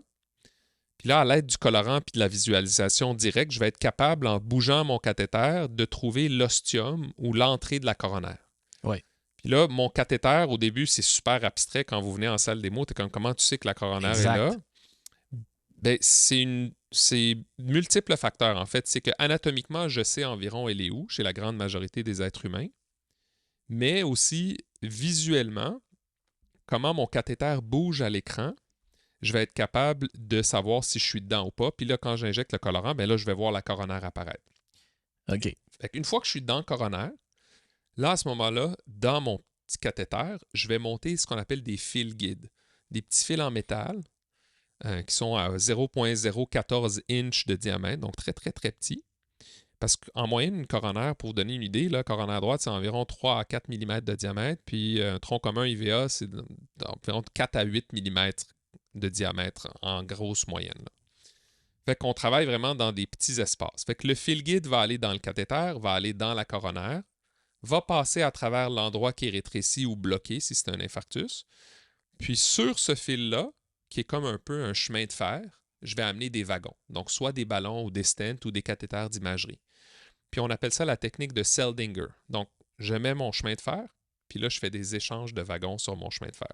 Donc, c'est comme ça que j'ai accès au coroner pendant que le patient est réveillé, qui nous parle, puis que son cœur y bat. On travaille à la surface du cœur, dans ces petites artères-là, en utilisant du petit équipement puis en manipulant très délicatement. En gros, c'est un peu le concept de l'angioplastie puis de la coronarographie. Puis, pour débloquer, on va utiliser ce qu'on appelle des ballons, tout simplement. Puis ensuite de ça, on va implanter des stents ou des tuteurs en français. Puis de où ça vient, ça vaut la peine de faire une petite réflexion historique. C'est qu'au début, quand M. Grundzig il a fait sa première angioplastie, tout le monde était émerveillé, mais quand on s'est mis à faire plusieurs cas puis à les publier, on s'est rendu compte qu'un cas sur 2 revenait à 9 mois. Ouais. Puis que là, l'artère avait rebloqué. Ben voyons donc, c'est ça cette affaire-là. Puis on s'est rendu compte que quand on gonfle un ballon dans un coroner, bien évidemment, oui, on la débloque, mais ça la blesse aussi. Ouais. Puis qu'est-ce qui se passe dans un corps humain quand il se blesse? Bien, il essaye de se réparer puis de se cicatriser. Puis on s'est rendu compte que presque un cas sur 2 sur-cicatrisait le site où on avait gonflé le ballon. Donc là, il y a d'autres gens bien pensants qui ont dit, bien, pour empêcher cette resténose, bien, on va mettre une espèce de charpente de métal pour forcer l'artère à rester ouverte. C'est ce qu'on appelle les stents. Oui. Dr Palmas et Dr Schatz ont développé le premier stent dans les années 80, qui était aussi révolutionnaire, mais il y avait encore 30% de resténose parce qu'on sur-cicatrisait les stents. Donc là, on s'est dit, bien, pourquoi on ne mettrait pas un médicament comme dans les cancers, qui empêche les cellules de se multiplier et de sur-cicatriser. Fait que là, sont arrivés les stents médicamentés, qui sont uniquement ce qu'on met aujourd'hui. Il n'y a plus de stents non médicamentés, on n'en met plus. Ensuite, il y a eu des stents biorésorbables, mais ça, c'est un autre chapitre parce que il y a eu de l'excitation, les études n'étaient pas positives. Fait que là, on est de retour sur les bancs d'école pour améliorer la recherche, on va dire. Fait qu'on est vraiment avec les stents médicamentés de nos jours. Fait que c'est ce qu'on implante dans un infarctus. Donc, on débloque l'artère avec un ballon, on met le stent médicamenté. Après quelques mois, l'artère va l'endothélialiser, donc on va bâtir une couche de cellules pour le recouvrir. Puis, si on regarde à l'intérieur de l'artère 9 mois après, c'est comme si de rien n'était. Tu vois rien. Tu vois rien. Ça, c'est fou. Ouais. Puis, souvent, on va avoir des patients qui font de l'infarctus aigu, ils ont une lésion, une obstruction claire à une place. C'est pas rare qu'ils vont avoir d'autres lésions ailleurs. Ouais. Qu'est-ce qui va donner l'indication d'aller intervenir sur les autres lésions? Oui, fait que ça, c'est un gros sujet. Donc, on appelle ça la revascularisation complète. Donc, si je documente qu'il y a des... Mettons que le patient fait un infarctus sur sa coronaire droite. Oui. Mais nous, dès qu'on fait une coronarographie, on injecte toutes les coronaires, donc la droite et la gauche. Fait que là, je fais son infarctus de sa coronaire droite, je la répare, mais là, en injectant la coronaire gauche, ben, je me rends compte, il y a des blocages sur son IVA puis sa circonflexe. Mais là, la première question, c'est est-ce que mon blocage est significatif ou pas? Mm-hmm. Jusque dans les années 90, le meilleur outil qu'on avait, c'était l'angiographie. Donc, on injecte du colorant, comme j'ai dit depuis le début, puis on regarde, bon, ça a-tu l'air rétréci ou pas? Ben, ce qu'on s'est rendu compte, c'est qu'on n'est pas bien bon à dire si on s'est vraiment rétréci ou pas. Hein? On a des gros égos, les hémodynamiciens, tout le monde dit « Oui, moi je le sais, c'est sévère ou pas. » Donc là, il y a des gens qui ont dit « Pour enlever la portion égo, on va utiliser un outil plus précis. » Fait que ce qu'on a su, c'est que toutes les lésions qui apparaissent visuellement entre 30 à 80 on n'est pas très bon pour dire si c'est vraiment sévère. Fait que là, on va utiliser un fil qu'on appelle de physiologie. On va aller mettre un fil, passer la sténose, puis on va regarder la pression distale, puis on va la comparer à la pression dans l'aorte. Puis ce ratio de pression-là, qu'on appelle un IFR, s'il est en bas de 0,89, c'est corrélé dans des études avec de l'ischémie sévère. Donc, c'est ce qu'on appelle la physiologie coronarienne. Puis c'est ce qui est recommandé de plus en plus maintenant pour vraiment aller cibler les sténoses qu'il faut réparer. On sait que si une sténose induit de l'ischémie sévère, il y a des avantages à la réparer. Il y a plusieurs études, que ce soit par technique chirurgicale, pontage ou par PCI. Et souvent, ce qu'on va faire, si c'est le contexte d'un infarctus, c'est qu'on va laisser le patient se reposer une journée ou deux, puis on va faire le reste de l'angioplastie dans la même hospice. Okay. On va tout réparer. OK. Puis, il y a du monde qui vont écouter ça, ils vont dire « Ouais, mais t'es là, pourquoi tu fais pas toute la revascularisation de toutes les sténoses? » Oui, c'est une bonne question aussi. Ça a été étudié. Deux choses. La première chose, c'est que, évidemment, quand tu es en infarctus aigu, tu as déjà une portion de ton cœur qui ne fonctionne pas très bien. Hein? Mais que, mettons que c'est la coronaire droite, toute la portion du cœur nourrie par ça, elle souffre. Fait que Si je répare ça, puis la portion du cœur est encore souffrante, puis là, je m'en vais jouer dans l'IVA, qui est l'artère presseur, puis là, je cause une complication, ben là, au lieu d'avoir un territoire infarci malade, là, je vais en créer 2, puis là, ça se peut que le patient décède. On appelle ça le double jeopardy. L'autre raison, c'est que souvent, pour le colorant, donc on va donner du colorant pour faire l'intervention, puis des fois, on ne veut pas donner trop de colorant dans une même intervention. Fait que c'est mieux de séparer les interventions en 2 ou 3 procédures. Très cool. Puis ça, c'est un concept qu'on retrouve, tu sais, je pense que j'en parle à chaque podcast, les risques et les bénéfices, tu sais, de Ouais. toute intervention. Puis je pense que ça va être encore plus pertinent dans la discussion sur les CTO. Ouais.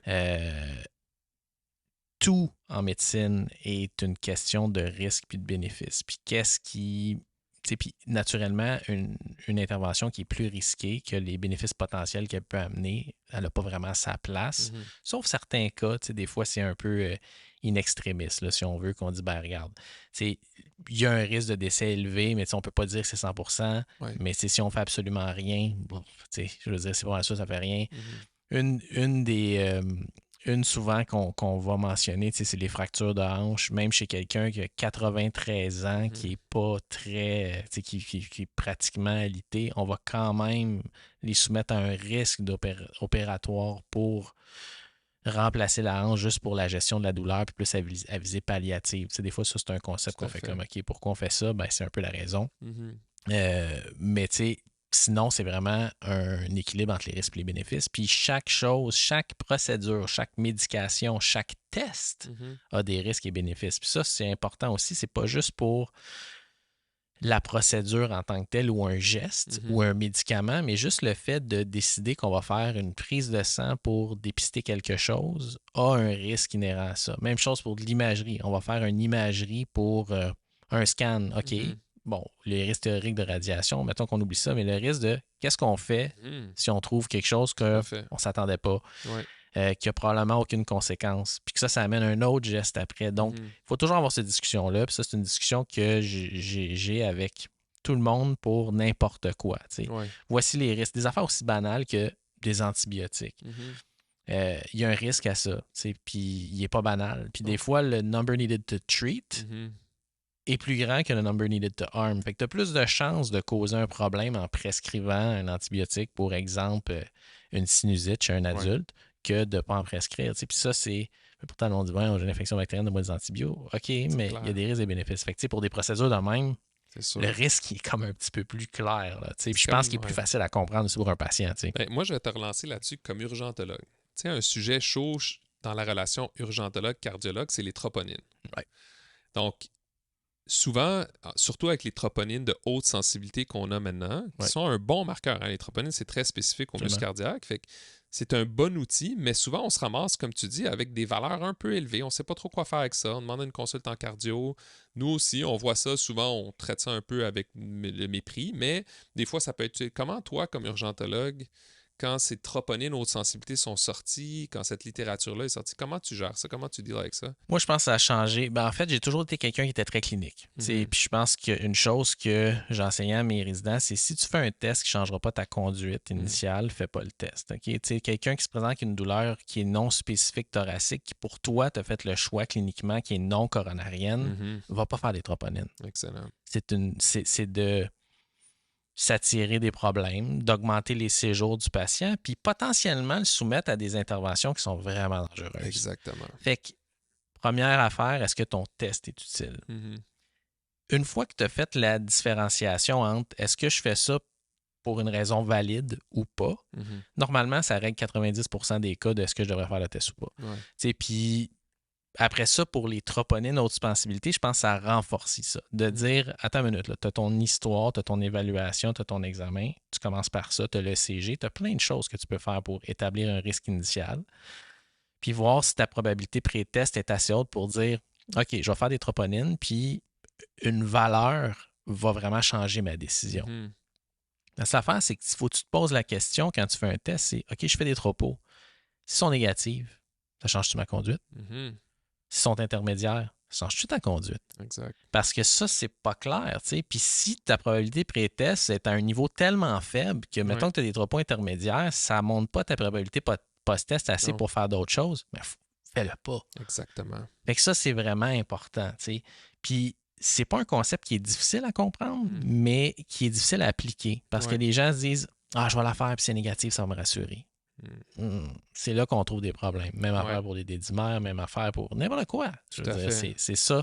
C'est un peu ça. Puis les trop hautes sensibilités, là, c'est que initialement, je pense même que je me rappelle quand ça a été implanté, c'était comme pas clair, là, qu'est-ce qu'on faisait avec ça. Surtout quand il Exact. était dans la zone grise. Ouais. Là, on en fait combien de même? On arrête quand? Là, les cardiologues, au début, je me rappelle, il y avait des consultes, là, écoute, des affaires Ah ouais, ouais. qu'on consultait jamais C'est pour. ça, exact. Il y avait des consultes, puis là, le cardiologue, il était comme, je sais-tu, moi, là, tu sais, qu'est-ce que je fais Ça, avec ça? exact. Mais je te dirais que c'est vraiment, c'est quoi ta probabilité pré-test? Est-ce que ton test va changer ta conduite? Puis à Mhm. partir de là, tu prends une décision éclairée, là. Ouais. Puis il y a le contexte aussi du patient qui est devant toi. Tu sais, je veux dire, j'ai une personne, je ne vais pas faire de l'âgisme, là. Tu sais, au Mhm. contraire, moi, je suis pour les gens super Ben oui, actifs. Mais tu sais, j'ai une personne de 95 ans qui est en CHSLD, qui regarde le plafond, qui n'est pas exact. autonome. Exact. Qu'est-ce que ça fait de faire des troponines? Mettons qu'elle fait un infarctus là, aigu, Ouais. là. Qu'est-ce que ça fait là, présentement? Est-ce que ça change sa qualité de vie? Mm. Est-ce qu'elle a besoin de toute sa fonction Ouais. ventriculaire? Elle a besoin du 6% là, qu'elle va Ouais. peut-être manquer? Fait que, tu sais, il faut toujours mettre le contexte de la personne Ouais. dans tout ça. Fait que moi, j'ai jamais eu de difficulté avec les troupeaux HS parce que j'ai toujours appliqué comme ça, mais je sais que ça a causé des problèmes. Ouais. Puis ça, tu touches un sujet qui est très d'actualité. Qu'est-ce qu'on fait, Julien, avec les STEMI en haut de 90 ans? Fait que ça, c'est quelque chose qu'on vit, nous Oh, autres, oui, la c'est nuit, clair. là. Ouais, De plus en plus, là, on reçoit des appels. 93 ans, 94, ouais, infarctus aigu. ouais, Ben, elle était à la maison, est autonome, il faisait ses petites affaires, mais tu sais, en aigu, tu le sais, t'es urgentologue, tu le ouais. sais pas, son contexte Pas social, toujours. y a-tu une belle qualité de vie, regarde-tu le plafond ou pas? Puis là, il est en infarctus. Y a-tu quelque chose de psychologiquement plus déstabilisant pour un médecin qu'un patient en infarctus devant lui? On le sait qu'il y a une technique qui peut renverser l'infarctus. Puis je trouve, puis c'est un sujet qu'on parle beaucoup dans les communautés de cardiologie interventionnelle, c'est tu veux jamais être celui qui dit non. Moi, je refuse Ouais, de faire son cas à 3 heures du matin parce qu'elle a 94 ans, ça va pas changer sa qualité de vie, etc. Tu te sens cheap, tu te sens pas bien, fait que tu finis par le faire. Puis souvent, ce que je dis à mes collègues qui m'appellent, c'est que en haut de 90 ans, on ne sait pas sur quoi on va tomber. ouais. C'est très, très, très rare qu'on trouve des anatomies simples, Ben, c'est des sûr. anatomies bonbons. C'est souvent maladies multivaisseaux, calcium partout, des Ouais, artères tortueuses. Et parfois, on peut perdre le patient sur la table. Fait ouais. que des fois, on se dit, ben, il est en infarctus.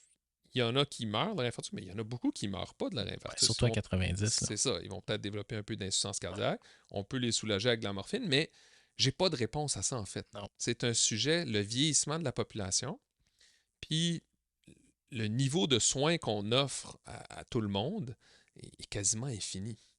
Fait que de tracer la ligne sur qu'est-ce qui est approprié, pas approprié, est-ce qu'on fait un STEMI à 4 heures du matin en haut de 90 ans ou pas, c'est des sujets qui sont d'actualité puis qu'il n'y a pas de réponse, en fait. Non, il n'y en a pas. Puis c'est hyper touché comme discussion. Moi, j'ai toujours été hyper transparent avec mes patients et avec la famille. Ouais. Tu sais, puis j'ai jamais eu de difficulté à dire moi, si j'étais dans cette position-là, voici ce que je ferais. Parce que Ouais. souvent, comme médecin, on a peur de Mhm. dire on arrête. Ouais. Tu sais, que tu as quelqu'un de 93 ans qui arrive en. Il a fait un anestémie, il est en OAP. On Exact. fait-tu des soins de confort ou on fait tout? Parce qu'on Mhm. peut tout faire. Ah, Tu sais. 100%. Mais des fois, il y a une incompréhension avec la famille de qu'est-ce que ça veut dire tout faire, puis qu'est-ce que ça implique une fois qu'on a tout fait. Ouais. OK, ça veut dire qu'on supporte ses fonctions présentement, Mhm. mais ça veut dire qu'il va y avoir une hospitalisation qui va être longue, qui va probablement être parsemée de complications. Ouais. Puis des fois, les gens ne ressortent pas au final. Fait qu'on Tout a à tout fait. fait, puis on n'a rien changé vraiment. On a juste prolongé la vie. On a Ouais. prolongé la vie dans un contexte qui est dégueulasse, tant qu'à moi, là, Ouais, l'hôpital, tout à l'urgence, les fait. corridors, puis ça. Mm. Fait que souvent, c'est pas clair. Tu sais, comme je le sais pertinemment pour en avoir eu assez, que il y avait des gens qui pensaient que quand on réanimait quelqu'un, on réglait le problème sous-jacent, qu'il n'y en avait Mhm. plus. Tout à J'ai eu fait. du monde qui pensait que quand il y avait un cancer, puis il mourait, puis qu'on les réanimait, puis qu'ils revenaient, le cancer était disparu. Wow. Ça, là, c'est au Québec, là, Ouais, ouais, à ouais. Montréal. Là. C'est Wow. pas Non, ailleurs. non, Là. non. Ouais. Fait que moi, je commence tout le temps par clarifier et dire, regarde, le présentement, on va donner le cas classique. 85 ans, un OAP massif. Mhm. On peut tout faire. Ouais. OK? on peut donner une chance au coureur ou on peut mettre des soins de confort d'emblée. Mhm. On n'a pas 10 000 choix, là, tu sais. Rapidement, c'est la discussion que je vais avoir, je vais dire, regarde, votre père, votre mère est en train de mourir présentement. C'est ça qui arrive. Tout à fait. OK? Il est en train de mourir. Ouais. S'il n'y a pas d'hôpital, il n'y a pas rien, c'est la fin. OK? Puis, je me rattache toujours à votre père, votre mère. Qu'est-ce qu'il voulait vraiment, là? C'est ça. T'sais, parce que voici ce qui s'en vient. Ouais. Puis, rapidement, je donne la situation, voici ce qui s'en vient. Puis, voici nos options. Puis moi, j'ai aucune misère à donner mon opinion. Tout à fait. Moi, je suis comme toi, exactement. Puis tu sais quoi? Ouais. La plupart des gens sont soulagés quand tu leur dis 100%. moi, si c'était mon père, Ouais. j'irais à son chevet, je prendrais sa main, puis je le mettrais en soin de confort. Tout à fait. Ils sont comme c'est ça qu'on voulait entendre. Oui. Non, tout à fait. D'enlever ce fardeau de responsabilité. Ouais. Puis souvent, on a la chance d'avoir, de par notre expérience puis de nos connaissances, le savoir pour savoir quelle trajectoire va prendre ce patient-là. Puis souvent, de mettre ce fardeau-là sur les familles, moi, j'ai toujours trouvé ça déraisonnable quand j'étais résident puis étudiant. Puis comme patron, je me suis juré de jamais faire ça. Puis effectivement, je fais exactement comme toi. Souvent, j'accompagne les familles. Puis les familles, ce qu'ils veulent entendre, surtout, c'est que le patient ne va pas souffrir. Exactement. Ne va pas être anxieux, que ça va bien se faire, que ça va être en douceur. Ouais. C'est juste ça qu'ils veulent entendre. Ouais. Fait que souvent, moi, j'ai aucune misère à leur dire on va s'en occuper activement. Ouais. Parce que souvent, c'est le préjugé de ils vont le mettre dans un coin, ils vont rien faire. C'est pas ça du tout. Même quand on fait des soins palliatifs, des soins de confort, j'appelle ça des soins actifs. Absolument. Parce que activement, je cherche à soulager votre proche. Ouais. Puis ça, je trouve qu'encore une fois, on revient à la vulgarisation puis la communication. C'est ce qui fait la différence entre un deuil pathologique puis un deuil normal pour les familles puis les proches. Puis, je trouve, pour moi, c'est quasiment plus gratifiant d'avoir des belles interactions humaines, parfois avec certaines familles, que de faire le CTO le plus complexe pendant 5-6 heures. Exactement. Mais il y a des enjeux de société, effectivement, dans l'intensité de ce qu'on fait puis de ce qu'on est capable de faire. Ouais. Puis des fois, c'est approprié, by the way. Des fois, on a des gens de 85 ans qui sont comme ben écoute, les joué au golf hier. Puis oui, il y a un OAP, puis oui, ça va pas bien. Il y a un œdème aigu des poumons, il y a plein d'autres, juste pour clarifier un petit peu c'est quoi. Puis on peut la renverser, puis je le sais pertinemment que mon père, ma mère voudraient absolument qu'on essaye, puis il pense qu'il y a encore 5, 7, 8 ans de qualité de vie devant lui, il aimerait s'en profiter. Puis s'il y a une chance qu'on soit capable de le faire, ils vont l'apprendre. C'est raisonnable à ce moment-là. Mais il y a des situations où c'est déraisonnable. Puis je suis 100% d'accord avec toi avec le fardeau de responsabilité à la famille qui, des fois, est complètement pas dans le monde médical, qui arrive dans un milieu qui ont des fois même pas jamais côtoyé. Des fois, c'est la première personne de leur famille là, qui ont un problème vraiment aigu comme ça. Ça arrive tout le temps au milieu de la nuit, ça. Tout le temps. Le monde sont un peu n'importe comment. Tu peux pas rejoindre toute la famille. Il y en a un qui est là, l'autre sait pas, c'est pas à qui parler. C'est hyper paniquant. C'est comme pas le temps là, de juste arriver puis d'être le médecin clouless qui dit ben écoutez, on peut tout faire, on peut rien faire. Voici le menu de restaurant. Choisissez. Exact. Non. On s'entend là-dessus. Voici les options. Moi, je pense que c'est ça qu'on devrait faire. C'est ça. Exact. Puis 99,9% du temps, là, j'ai jamais eu d'objection ou de patient. Au contraire. Les gens sont reconnaissants qu'on fasse cette étape-là avec eux. Oui. Moi, je pense qu'il y a eu j'ai eu des beaux cas dans ma carrière d'urgento de choses que tu fais, wow, ça c'est une réa, c'était incroyable, c'était super, c'est bien, mais des plus beaux souvenirs que j'ai, c'est d'aider des gens qui arrivent en détresse en fin de vie, puis de les accompagner jusqu'à leur mort. Tout à fait. C'est dans les plus beaux souvenirs que j'ai, même si ça a l'air morbide. Là, non, je suis d'accord avec toi. Mais tu sais, t'as vraiment facilité ça pour tout le monde. Oui. Fait que ça, c'est pas mal ça. Revenons à la question. Il y a tellement de choses à jaser. Ouais, c'est hallucinant. Ouais. OK. Fait que là, on a parlé, tu as mentionné un peu l'anatomie des coronaires. Question, puis c'est une stat que je connais pas. Est-ce qu'il y a un territoire, est-ce qu'il y a une coronaire qui, normalement, est majoritairement plus atteinte d'athérosclérose ou qui a le plus de chances de faire d'infarctus? En fait, c'est pas spécifiquement une coronaire, mais c'est dans la coronaire, c'est souvent dans les bifurcations. Okay. Donc, ce qui accélère l'athérosclérose, c'est tout ce qui crée de la turbulence de flot. Donc, quand le sang circule, puis là, à un moment donné, il tombe dans un embranchement, l'artère se divise en 2 ou en 3, ben, ça crée de la turbulence de flot. Puis qui dit turbulence dit accélération de l'athérosclérose. Donc, au-delà de la coronaire spécifiquement, c'est plus les endroits dans la coronaire, c'est souvent les segments proximaux puis les bifurcations. Fait qu'il y a pas, puis il n'y en a pas une qui est plus sujette à turbulence qu'une autre. Non. Pas particulièrement. Non. OK. Puis, techniquement, est-ce qu'il y a des... Ben, en fait, c'est quoi les contre-indications à dilater une lésion? Est-ce qu'il y en a maintenant? Ben, en fait, oui, il y en a. La première, souvent, c'est un patient qui est anticoagulé. Donc, si un patient prend un ACO, par exemple, puis qui a un effet complet, ben, c'est sûr que d'aller faire une intervention puis de potentiellement avoir une complication, mettons une perforation coronaire, ben là, on n'a pas vraiment de quoi pour renverser, on pourrait se ramasser dans le trouble. Sinon, ben, ça dépend du contexte clinique. Quand tu es en infarctus, ben, comme on parlait tantôt du ratio rythme, ben, tu le fais parce que le risque de la laisser fermer, c'est pas bon. Si je suis dans un CTO, par exemple, ben là, il n'y a aucune urgence. Fait on peut attendre d'avoir les conditions optimales, que ce soit la fonction rénale, que ce soit la suspension des anticoagulants, etc. Un patient qui est en infection active, ça pourrait être une contre-indication élective. On essaie de ne pas faire de choro d'angioplastie chez des patients activement infectés. Puis sinon, après, c'est surtout la fonction rénale. Donc, un patient qui est insuffisance rénale chronique, pré-dialyse, on peut faire de nos jours ce qu'on appelle des Ultra Low Contrast PCI. Donc, on peut faire des coros avec 15-20 cc. Puis, si on veut vraiment être extrémiste, on peut faire des coros avec 0 colorant. On va aller instrumenter les coronaires avec un fil guide, puis on va faire ce qu'on appelle de l'IVUS, donc l'imagerie intravasculaire, avec l'échographie. C'est time-consuming pour les maux de MCM, mais c'est faisable. Surtout, par exemple, si le patient a déjà eu une choro avec très peu de contraste, on connaît son anatomie, puis là, il a besoin d'une angioplastie, mais on ne veut pas donner de colorant, ben on peut faire l'angioplastie au complet, basée sur la choro précédente, avec de l'IVUS, pour guider nos stents, les tailles, etc., les longueurs. Donc ça se fait de plus en plus. Puis, est-ce qu'il y a une région dans le tronc commun ou quoi que ce soit que vous ne touchez pas ou maintenant vous touchez à tout? Fait que le tronc commun, c'est un endroit qui est très critique, évidemment. Ça nourrit beaucoup de myocarde. Plusieurs études ont comparé les stratégies de revascularisation, que ce soit chirurgicale ou angioplastie. Pour l'instant, pour les interventions du tronc commun, c'est plus souvent chirurgical qu'angioplastie. Ceci étant dit, avec les techniques modernes, les stents modernes, etc., on est capable d'accoter, même de dépasser les chirurgiens chez certains patients bien sélectionnés qui ont des anatomies très simples. Puis souvent, ce qu'on va faire de nos jours dans les milieux universitaires, c'est on va y aller vraiment dépendant du patient.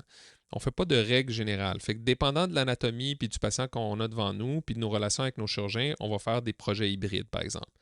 L'exemple d'un tronc commun est parfait parce que mettons que j'ai un patient qui a une lésion sévère du tronc commun, mais il est un peu plus âgé, je ne veux pas y faire de sternotomie, mais peut-être que je vais demander à mon collègue chirurgien de faire un pontage par robot sur l'IVA, puis moi je vais aller réparer la portion tronc circonflexe. On appelle ça un PCI sur un tronc protégé parce qu'il est protégé par l'artère mammaire. Je comprends.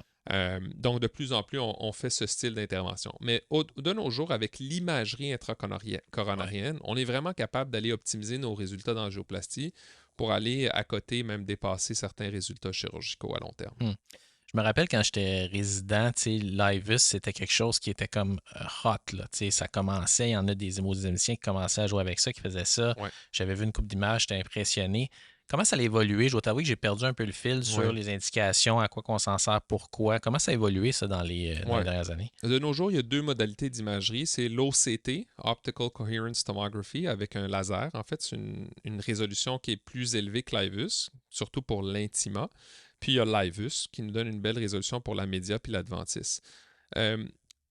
L'utilité de l'imagerie de nos jours, c'est surtout pour planifier nos angioplasties et pour surtout s'assurer que notre résultat d'angioplastie est optimal en termes de déploiement de stent, pour s'assurer, par exemple, que le stent qui est supposé être cylindrique, qu'il n'est pas sous-déployé par endroit. Parce qu'on sait que des stents sous-déployés, ça mène à des resténoses plus élevées.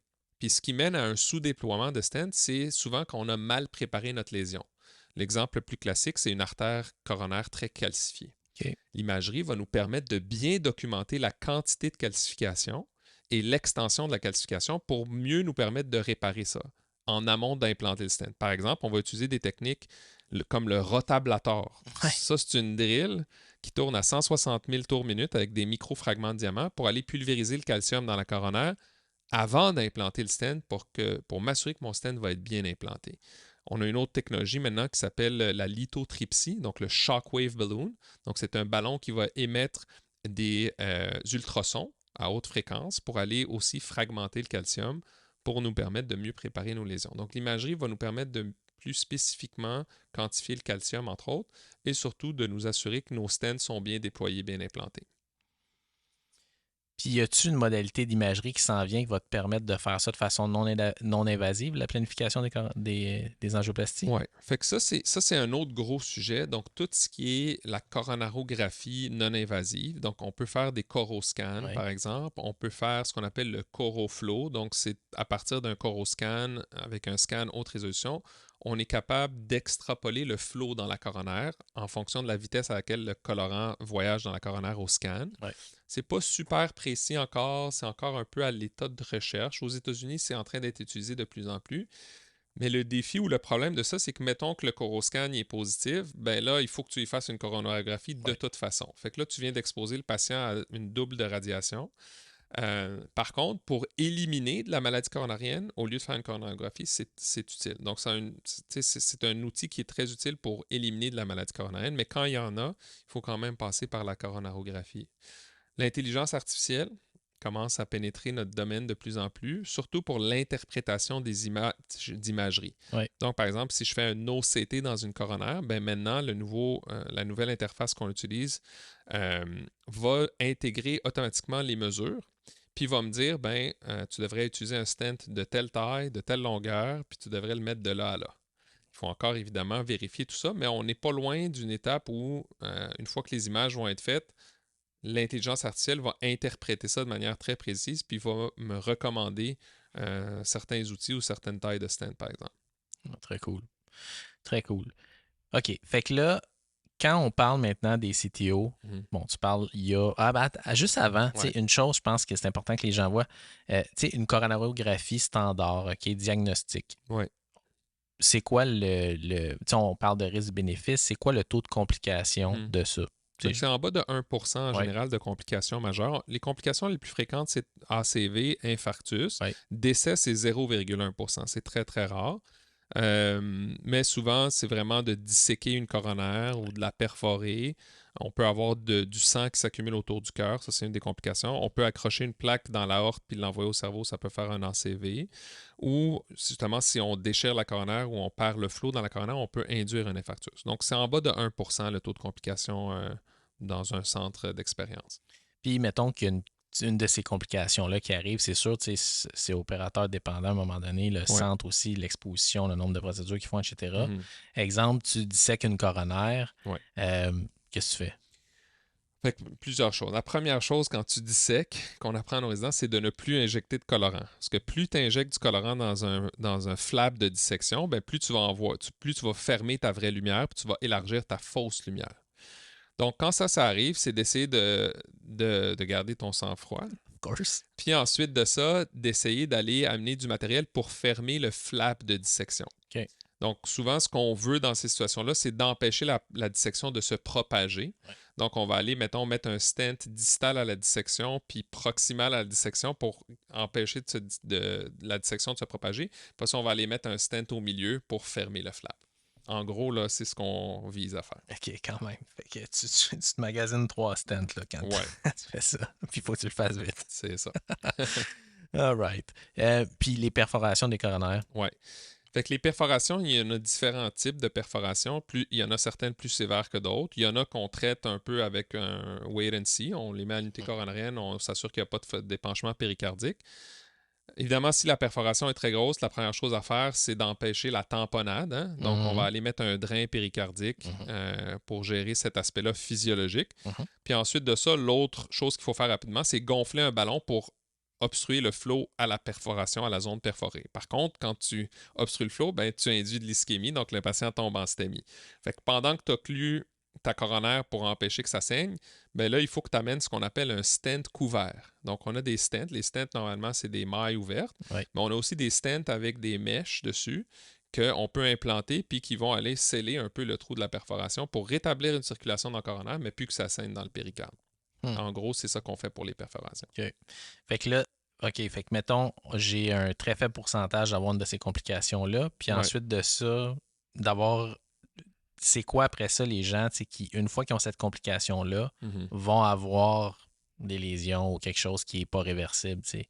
C'est assez rare, Ça doit être. Ouais, sincèrement. hein? Ça doit être en bas de 0,5%, mettons qu'on doit aller en chirurgie cardiaque Ouais. d'urgence ou ouvrir un thorax. Ça arrive, par contre, c'est Ouais, oui. déjà arrivé, mais c'est quand même assez rare. C'est quand même assez C'est quand rare. même assez rare. Avec les outils qu'on a de nos jours, avec les techniques, la miniaturisation, la sécurité des équipements qu'on utilise et des techniques surtout, c'est plus rare que c'était. Ouais, c'est quand même fou, hein, tout comment ça a évolué, là, tu sais, Ouais, puis je veux dire, puis là, j'imagine qu'il y a plein de nouvelles technologies là, qui sont en train de sortir. yes. Puis là, parle-moi un petit peu de tes CTO quand tu dis, bon, c'est une procédure qui est plus risquée, Ouais, plus complexe, plus longue. ouais. OK. Let's go. Dans le détail, Dans le détail. OK. Fait que, un CTO, fait que c'est Chronic Total Occlusion. Fait que Ouais. dans le fond, prenons le cas d'un CTO d'une coronaire droite. Donc, j'ai un segment. La coronaire droite, c'est comme un tuyau dans le fond. Fait que là, j'ai un segment du tuyau qui est bloqué. Ouais. J'ai du sang qui arrive en amont, puis j'ai du sang qui arrive distal au blocage. Le sang distal, il arrive par les collatérales, donc les ponts naturels qui se sont bâtis. Fait que la région distale au CTO, elle est nourrie en gros par les collatérales. Si tu es assis au repos, tu prends une tasse de thé, il n'y a pas de problème. Tu as assez d'oxygène. Mais si tu vas aller faire un marathon ou tu te prépares pour un triathlon, ben ça se peut que ces collatérales-là soient insuffisantes parce que biologiquement, elles ne sont pas faites pour nourrir un territoire gros de même. Ouais. Donc, moi, ce que je fais, la technique que je suis allé apprendre à New York, entre autres, c'est d'utiliser les collatérales puis de débloquer la coronaire par en arrière. On appelle ça une approche rétrograde. Fait que souvent, quand on fait des CTO, moi, j'injecte l'arbre coronarien au complet. Donc, je vais injecter la coronaire droite et la coronaire gauche en même temps. OK. Puis là, je vais faire une vue où je vais voir tout le réseau coronaire, incluant les collatérales, pour me faire un plan de match pour voir quel collatéral est utilisable pour me rendre en rétrograde pour potentiellement débloquer la coronaire. Sinon, je peux la débloquer en antégrade, donc par en avant comme d'habitude, Ouais. mais en utilisant des outils beaucoup plus agressifs. Une des techniques qu'on utilise, c'est ce qu'on appelle la dissection réentrée. Je vais disséquer volontairement l'artère pour bypasser la région occluse puis re-rentrer dans la vraie lumière distale à la région occluse. Donc, je vais passer en sous-intimal, puis je vais reconstruire un néo-tunnel en sous-intimal pour reconnecter le bout en haut qui est perméable puis le bout en bas qui est perméable. Donc, c'est comme un peu reconstruire la coronaire. Euh, j'ai fait un cas la semaine passée. Le CTO, il remontait jusqu'à l'ostium de la coronaire droite. Puis la seule manière de la débloquer, c'était de passer en rétrograde. Donc, je suis passé en rétrograde par une collatérale. Puis là, quand je suis arrivé à l'ostium de la coronaire droite, je ne savais pas de où elle partait la coronaire droite parce qu'elle était bloquée jusqu'à l'ostium. Fait que là, ce que j'ai fait, c'est que j'ai percé rétrograde dans l'aorte. Puis là, j'ai créé un néo-ostium pour réacheminer le sang au territoire distal. Puis ce OK. qu'on sait, c'est que quand tu rétablis un flot antégrade, ton oxygénation de ton myocarde distal est nettement supérieure. Donc, les patients, l'angine qu'ils avaient à l'effort disparaît le plus souvent. Par contre, il faut que tu t'assures que ce néo-tunnel que tu vas recréer, que tes stents que tu implantes là-dedans soient optimaux, soient bien expandus. Tu fais ça avec l'imagerie, tu prends ton temps. Mais évidemment, c'est des procédures que, ne marchent pas tout le temps. Taux de succès, en moyenne, c'est autour de 70%. Quand tu en fais beaucoup et que tu as eu un entraînement là-dedans, c'est un peu plus haut. Moi, à date, je suis autour des 84%, fait que je suis bien content. Puis le niveau de complexité a nettement augmenté dans les dernières années de ce que je fais. Puis la raison de ça, c'est parce que moi, je suis un peu un cobaye. Dans le sens que j'ai été un des premiers à être formé à faire des CTO. Dans le temps, ben même pas dans le temps, parce que les CTO, ça date des années 2000. Là. Ça fait pas longtemps que les gens se sont lancés dans cette folie-là. Puis initialement, c'était des hémodynamiciens autodidactes. Ils sont allés apprendre cette technique-là des Japonais. C'était les premiers à le faire. Ouais? Ouais, les Japonais, c'était les sensei, on les appelle. C'était eux les premiers à l'avoir fait. Il y a quelques Américains, dont Bill Lombardi, qui sont allés apprendre ça des Japonais, puis qui ont un peu diffusé cette bonne nouvelle. Puis là, il y a des pionniers canadiens comme Stéphane Rinfret, qui est rendu aux États-Unis, mais qui était ici, qui, lui, est allé apprendre ça aux États-Unis. Puis c'était tous des autodidactes. Ils sont allés apprendre ça, ils sont allés à une couple de conférences, puis ils ont commencé à faire ça sur leurs patients. Ma génération, donc on parle en 2015, l'Université Columbia, qui était le chef de file en angioplastie complexe, s'est dit on va développer un programme de fellowship en CTO et en CHIP, Complex High Risk Indicated Procedure. C'est ça le nouveau sous-field de l'hémo.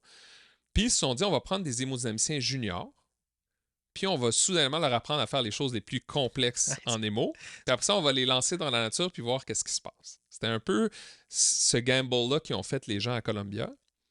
Puis moi, j'ai eu la chance de justement faire partie de ces balbutiements-là. Beaucoup d'incertitudes au début. J'ai pas d'expérience encore comme aux Égyptiens, Ouais. mais j'ai eu une formation exceptionnelle, très dure à New York. J'imagine, C'était ouais. très bootcamp, Marine, tout ça, mais j'ai appris énormément. Puis j'ai développé des amitiés à vie avec ces gens-là.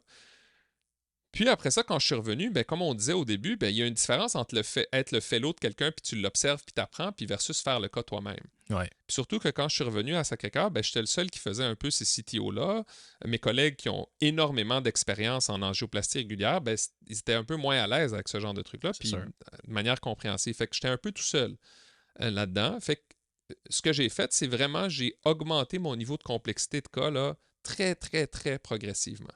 Parce que la dernière chose que je voulais, c'était de revenir comme un cowboy. Puis là, le jeune, là, il va se mettre à faire des cas que nous, on n'a jamais osé Ouais. faire. Puis là, il va tuer du monde, etc. Fait que je voulais vraiment pas avoir ce parcours-là. Donc, j'ai augmenté ça progressivement. Puis là, ça fait environ 2-3 ans, là, je fais vraiment le niveau de complexité que je faisais pendant mon fellow, mais ça a pris du temps. Hmm. Ça a pris du temps, ça a pris du temps à me faire confiance entre je connais la théorie versus je l'ai fait. Ouais. Je me rappelle la première fois que j'ai fait mon cas rétrograde, la première rétro que j'ai faite à Sacré-Cœur, je me rappelle clairement de me dire OK, je me lance. Ouais. Je vais rétro. Je Ouais. l'essaye. Parce qu'avant ça, j'essayais intégrade tout le temps. Puis là, à un moment donné, je dis OK, on y va. Pourquoi c'est plus facile? Ben, plus facile. Pourquoi c'est plus. Ben ouais, d'une certaine Plus façon, compliqué. c'est plus compliqué à aller en rétrograde, mais pourquoi Ouais. ça donne les meilleurs résultats? En fait, la manière de le voir, c'est que quel outil ou technique je vais utiliser pour réussir à réouvrir cette artère-là. OK. Fait que des fois, ça va être rétrograde, des fois, ça va être intégrade. OK. Fait que ça dépend. Pourquoi rétrograde, c'est plus complexe? C'est parce que plusieurs autres complications peuvent arriver. Celle qu'on redoute le plus, c'est la perforation d'une collatérale. Dans les collatérales, il y a deux types de collatérales. Il y a les collatérales septales, qui passent dans le septum, Ouais. donc qui sont un peu plus permissives. Fait que si je la dissèque ou que je la perfore, ça va saigner dans le septum, puis ça va se coaguler. Ouais. Les collatérales épicardiques, Ouais. à la surface du cœur, ceux-là, si tu es perfores, ça saigne direct dans le péricarde. Ouais, c'est pas super. Si tu n'es pas capable d'y accéder, ben, tu tombes en tamponnade, puis le patient il peut décéder assez rapidement. Fait que ça, c'est un niveau de complexité qui est très élevé. C'est très stressant intervenir dans des collatérales épicardiques. Puis l'autre complication qui arrive souvent, c'est que si j'ai de l'équipement dans les collatérales qui nourrissent ce territoire-là, ben, le territoire va devenir ischémique. Ouais. Fait que pendant ton cas, le patient peut devenir très inconfortable. Fait que souvent, on est obligé de les sédater avec du propofol ou vraiment des canapes parce que s'il commence à devenir ischémique, tu dois bouger beaucoup plus vite. Puis en plus, tu bouges plus vite en faisant quelque chose d'extrêmement complexe. Tu dois encore passer à travers ton CTO, même si tu as réussi à te rendre rétro. Puis c'est pas super évident de naviguer des collatérales. Ils sont pas faits pour avoir de Ouais, l'équipement j'imagine. dedans. Là, Ça doit être tortueux. Puis passer tortueux, ça partout. passe dans le septum. Le Ouais. septum est rigide, tu dois spinner de l'équipement. Fait que ça complexifie quand même pas mal la procédure. Par contre, la biologie est bien faite. Puis souvent, quand on parle de CTO, on parle d'un cap proximal puis d'un cap distal. Biologiquement, le cap distal est souvent plus mou que le cap proximal. OK. Fait que pour le pénétrer puis naviguer en rétrograde, c'est souvent plus simple pour l'équipement, alors que les caps proximaux sont souvent rigides, calcifiés, puis là, il faut utiliser vraiment de l'équipement violent qui peut perforer. OK, je comprends. Mais en gros, le but d'une intervention CTO, c'est de reconnecter les deux tunnels ensemble, soit en passant intraplaque ou en passant en sous-intimal. Puis le cas que tu disais, là, que tu as fait il y a pas si longtemps, c'est qu'il allait jusqu'à l'ostium. Ça veut dire que ta lésion est comme hyper longue. Oui, c'était plus que 30 mm de CTO. Tabarouette. Ouais. Quand même. Ouais, puis ça, c'était une technique, ça, de juste comme refaire un nouvel ostium. Oui, ça a été déjà décrit, c'est fait, mais tu sais, dans le domaine du CTO chip, c'est un domaine en pleine ébullition. Quand on a des cas intéressants, on est une petite communauté, hein, on est peut-être une dizaine au Québec qui faisons ça, une quarantaine au Canada, on n'est vraiment pas beaucoup, puis on se connaît tous, on a des meetings nationaux, etc. Fait on se rencontre, on partage nos techniques, nos expériences, nos échecs, c'est très important. Ouais. Puis on continue de développer puis de pousser le domaine à l'avant-plan pour pouvoir offrir cette technique-là à de plus en plus de gens, là. Puis en même temps, j'imagine, à travers toutes ces nouvelles techniques-là, les discussions que vous faites et tout, j'imagine qu'à un moment donné, il va y avoir même des des nouveaux outils plus adaptés à ce que vous essayez de faire, là, Ouais, qui tout à fait. vont rendre ça plus facile. Moi, j'ai toujours aimé l'interaction avec les gens de l'industrie, puis les Ouais. gens, les génies, les ingénieurs biomédicaux. Donc, j'adore m'asseoir, faire des séances de brainstorm. Souvent, ils vont nous demander comme advisory board, on va aller participer à des meetings pour essayer de l'équipement en primeur ou etc., puis donner notre feedback. Donc, de passer du bench à la vraie vie pour un produit, c'est aussi quelque chose qui est fascinant, là, Ouais. tout le travail qui se fait en amont, là, de l'utiliser sur un patient. Puis cette relation-là que tu développes avec l'industrie, c'est pas pour des raisons pécuniaires, c'est vraiment plus pour avancer le domaine médical, Oh oui. là, puis développer la recherche. Ouais. Puis le management, une fois que ces lésions-là sont revascularisées, est-ce que le traitement médical change? Y a-tu, par rapport à une angioplastie conventionnelle, y a-tu d'autres choses? En fait, c'est essentiellement la même chose, donc Que... 2 antiplaquettaires pendant 1 an. Mhm. C'est sûr que si le cas est très complexe, mettons qu'on a fait une CTO du tronc, des fois ça arrive, si le patient est déjà ponté, par exemple, puis que le tronc il donne une CX qui n'a pas été ponté, etc. OK. Des fois, certaines anatomies, on va donner des antiplaquettaires un peu plus longtemps, mais en gros, le reste du traitement de la maladie coronarienne Même est affaire. le même. OK. Évidemment, on renforce de ne pas fumer puis d'avoir des bonnes habitudes de vie parce que des fois, on est surpris. On Ah passe oui. 5 heures sur un cas puis il va fumer une clope le lendemain. Ouais. Puis là, moi, je leur dis toujours, la garantie est plus bonne si vous fumez. Ah non. C'est vraiment ça. Là. Les stents, en théorie, c'est en bas de 5% de taux de resténose par année, les stents modernes qu'on met. Mais c'est sûr que si tu fumes, là, ça vient d'augmenter cette statistique-là C'est drastiquement. clair. Ouais, c'est clair. Ouais. Ah non, mais écoute, on a tout vu ça, là. Les patients, C'est fou. patients qui vont fumer avec leur oxygène, etc., là, tu sais. Une drogue forte. Ouais. Quand même. Très cool. Puis, est-ce qu'il y a y a-tu des projets de recherche que tu participes présentement ou des choses. Oui, on collabore avec l'Institut de cardio, Ouais. un projet pour regarder le niveau, la quantité de colorants qu'on donne avant, après les coronaros. Il y a un projet de santé de la femme qu'on fait avec le CHUM. Euh, Moi, je suis plus impliqué dans tout ce qui est vulgarisation, éducation, etc. Je suis moins impliqué dans la recherche OK. en tant que telle. Je participe à des essais randomisés contrôlés.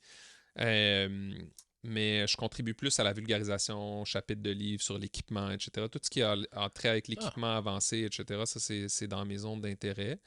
Puis, on participe, comme tous les autres hémodynamiciens, à différents projets de recherche qui sont en cours. Là. parce que tu es un excellent vulgarisateur, je veux dire de quoi. Merci. Je pense que c'était une des explications les plus claires que j'ai eues des bouts de la Merci. procédure. Tu vois, j'aurais dû t'avoir comme patron quand j'étais en cardio, mais on était trois en même Ben temps, non, ça c'est n'aurait pas ça. marché. Même génération. Ouais. Et c'est drôle hein, que tu me dis ça parce que, tu sais, quand tu revenais au début, quand on revient au début, tu disais, ben, c'est chirurgie générale, Ouais. tu sais, urgence.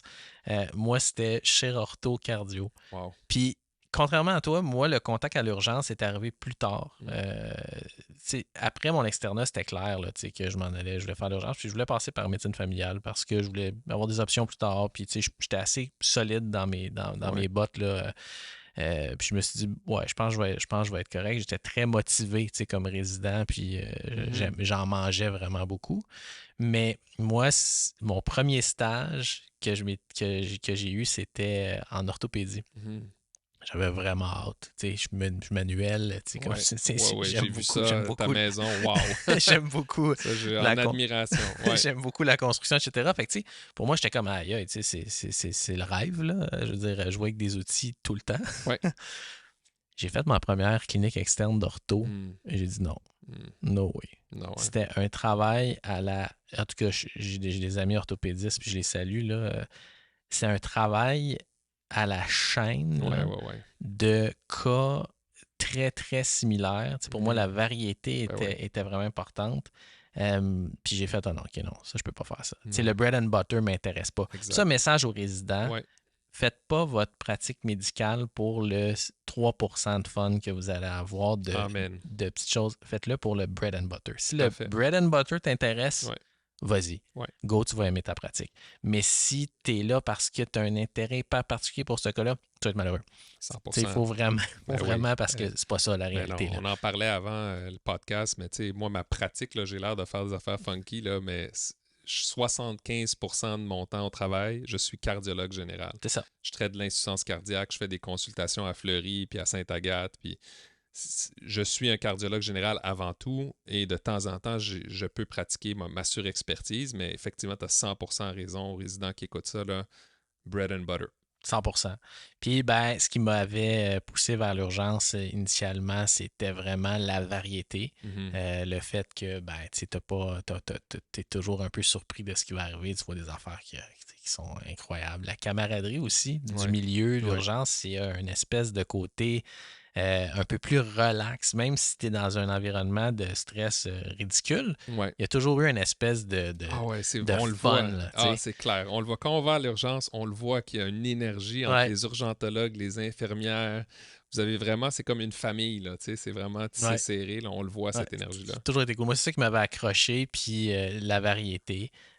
Puis, tu sais, naturellement, tu sais, faut que tu aimes ton bread and butter. Là. La personne étourdie, faible, qui chute, là, Ouais. c'est ça que tu vas voir le plus. Fait que, tu sais, je pense que ceux qui vont à l'urgence, moi, ce que je leur dis, c'est qu'il faut que tu aimes entrer en interaction avec des humains. Là. Ouais, Tu sais, si ça te parle pas, ben, tu sais, oublie ça, là. Tu sais, parce que ton gros de ta job, c'est les histoires des gens. Tu sais, c'est c'est clair. d'écouter leur vie, leur affaire, leur situation, puis tu sais, d'être vraiment intéressé par ça, parce que c'est ça que tu fais. Tu sais. Ouais. Tu parles à du monde, là, à l'urgence, on s'entend. Mhm. Là. Tu sais, oui, des fois, tu fais des affaires qui sont vraiment funky, puis le fun, puis tu sais, critiques, C'est mais la ça. plupart du temps, là, tu vas juste jaser avec quelqu'un. C'est sûr. Fait qu'il faut que tu aimes vraiment jaser avec du monde dans des situations un peu random, parce que Exact. puis il faut que tu aies un bon sens de l'humour. Ah, j'en doute pas. Ah, il y a des cas, là. Des fois, je me dis, je devrais mettre ça dans un recueil. Ça n'a aucun sens. Mais moi, ça me fascine à quel point vous êtes bon dans tellement de domaines. Tu sais, Ah, mettons, moi, j'ai de la misère à keep up avec juste ma littérature en CTO, là. ah ouais. Tu sais, mais vous devez être bon en genre cardio, pneumo, néphro, psychiatrie, pédiatrie, neuro. C'est comme, comment tu fais pour rester à jour, pour comme être sharp sur autant de diagnostics différentiels, sur autant d'affaires. Tu sais, c'est sûr qu'il y a l'art de la médecine, à un moment donné, Ouais. l'expérience clinique, nos Ouais. cerveaux sont bien faits. Ça, j'adore aussi ce concept-là de comparer. Tu sais, je donne les APP, là, les cours de préclinique à Mhm. l'université, puis le cerveau d'un étudiant de médecine de première année versus le cerveau d'un patron après Ouais. examen, c'est fou comment ça change. On passe de quelque chose de très cartésien Mhm. à quelque chose de beaucoup plus subconscient, de pattern recognition, Ouais. etc. Mais comment vous faites pour rester à jour dans autant de domaines? Je pense que ça a l'air pire que c'est parce que la réalité, puis ça, c'est quelque chose qui a switché dans ma pratique au fil des années. Euh, En début de pratique, je trouvais, tu sais, je voulais vraiment savoir les notes de bas de page de chaque chose, que ça Mhm. soit en toxico dans des cas hyper précis d'intox à une plante random, tu sais, savoir quoi donner, pourquoi, quoi. Puis tu sais, tu bâtis vraiment tes connaissances, puis tu bâtis ce pool de connaissances-là pour les cas qui sont très rares. Parce que tu sais, Mhm. Ben 98% ouais. du temps, c'est très simple ce que tu fais. Le 2% où tu vas vraiment changer quelque chose, ben c'est là qu'il faut que tu aies accès à ces connaissances rapidement. Là. Mais rapidement, tu te rends compte que l'urgence, Mm. c'est pas tant. Oui, il faut que tu sois à jour dans les grosses spécialités. C'est les grosses interventions Ouais. critiques où Mhm. tu vas avoir un impact sur la vie de quelqu'un immédiatement. Ben C'est ça, il faut ouais. que tu sois à jour. Ouais. Mais rapidement, tu te rends compte que c'est pas ça la game à l'urgence. Les connaissances spécifiques, tu peux toujours aller les chercher, tu as du Mhm. temps. Une fois que tu maîtrises l'aspect critique, c'est quoi les interventions evidence-based qui sont démontrées, qu'il faut que je fasse maintenant qui sauvent la vie des gens, ça, c'est quand même assez limité. C'est comme ton CTO, oui, c'est infini, mais Ouais. la base, elle est là. Tout à fait. Puis ça, c'est une base que tu révisites constamment, fait que tu perds pas le fil. Là. Si c'est quelqu'un qui lit et qui est à jour, ça, il n'y aura pas de problème. Mais tu peux absolument. Si tu es un urgentologue qui pense qu'il faut qu'il sache tout sur toutes les Mm. spécialités, c'est Mhm. là que tu n'es pas un bon urgentologue. Intéressant. C'est là que tu perds ton temps. Ouais. C'est là que tu congédies personne. Ben ouais. C'est là que tu transfères tout le caseload à ton collègue que lui il arrive et il y a 15 patients couchés pas vus. Exact. Un bon urgentologue, selon moi, Ouais. après Ben 12 ans oui. d'avoir travaillé là-dedans, c'est quelqu'un qui est excellent en gestion de risque. Pas Mhm. de risque médico-légal. Là. Oh ouais. Tu fais toujours le mieux que tu peux pour le patient qui est devant toi. Tellement bien dit. Mais en gestion de risque, je pense qu'on devient excellent en étant capable de regarder quelqu'un Ouais. puis dire, basé sur ce que je vois, le risque de complication, le risque de décès, c'est ça. Ben, Ouais. la prochaine intervention, c'est ça. Ouais. Puis un bon urgentologue, c'est quelqu'un qui prend des décisions, qui est Exact. capable de voir un patient puis dire, je donne congé, et qui est capable de voir un patient puis rapidement dire je l'hospitalise. Puis la différence est là-dedans. Tu sais, en début de pratique, je me rappelle, j'étais comme OK, quand je vais consulter le patient, il faut que tout soit fini. Mm. J'ai la réponse, le diagnostic, les investigations. J'ai demandé son Coombs même, là, tu sais. Wow. Mais la réalité, c'est que c'est peut-être pas personne quand tu fais Mm. ça. le consultant a une job à faire quand Ouais. même, c'est lui qui va l'hospitaliser. Toi, Ouais. ta job, c'est de traiter ce qui est aigu, qui va avoir qui va changer le chemin critique du patient. Ensuite de ça, c'est de voir de façon appropriée est-ce que c'est un patient qui doit rester à l'hôpital. Mhm. Après que tu as pris cette décision-là, puis que tu as commencé à traiter avec les meilleures informations que tu as là, tu as tout avantage à consulter rapidement. Ça ne change rien. Tu peux Exact. gosser avec ce patient-là toute Ouais. la journée, Mhm. finir l'investigation, mais tu veux qu'il soit hospitalisé, monté, puis Tout à fait. qu'il y ait une place qui soit libérée à l'urgence, puis que tu puisses en voir un autre, puis un autre, puis un autre, puis un autre, parce que Exact. ça n'arrête jamais. Non. Fait que, tu sais, je pense qu'un urgentologue qui est capable pas, je parle pas d'aller vite, mais d'identifier rapidement qui doit rester et ne pas rester, Mhm. c'est ça le skill de l'urgence, Ouais. en dehors de gérer des cas critiques. Super important, on s'entend, là, Ouais, c'est ça, il ouais. faut que tu sois capable de maîtriser, mais c'est vraiment la gestion du risque puis la capacité de prendre une décision rapidement sur est-ce que c'est un patient que je vais congédier ou pas. J'adore ce concept de gestion de risque. 2 questions pour toi. Je trouve ça, c'est un sujet fascinant. Première question, est-ce que tu sens que cette gestion du risque est biaisée ou influencée par l'état de l'urgence? On le sait, on en parle tout le temps, là, les civières qui débordent, les surnombres, etc. Est-ce que dans ta pratique à toi, tu t'es déjà senti influencé malgré toi inconsciemment par le fait qu'il y a déjà 10 patients en réa, tu en as un autre qui arrive? Est-ce que ta gestion du risque? Ça, c'est première question. Deuxième question, à quel point est-ce que, parce que je sais que j'ai plusieurs gérontologues que j'ai déjà parlé, que ça les dérange de ne pas savoir qu'est-ce qui va arriver au patient ou pas de le suivre de A à Z. Je pense que tu en as parlé un petit peu, mais est-ce que c'est quelque chose avec lequel tu as appris à être en paix, puis tu sais, toi, tu as fait ta partie, puis ensuite de ça, tu sais que quelqu'un d'autre va finaliser le dossier, mais je sais qu'il y a des gérontologues qui ont eu de la misère à dire, ben OK, je l'ai soigné au début, je l'ai réanimé, mais là, j'ai pas finalisé ses soins ou c'est pas moi qui lui a donné congé de l'hôpital. Mhm. Puis souvent, vous autres, vous êtes comme un peu les héros dans l'ombre parce que vous allez les réanimer initialement. Après ça, ils vont se faire Personne ne sait opérer, tout qui est ça. qui, ouais. Personne ne sait t'es qui alors que Ouais. tu as fait le geste initial. Comment tu gères ça, toi? Ben regarde, je vais te répondre simplement.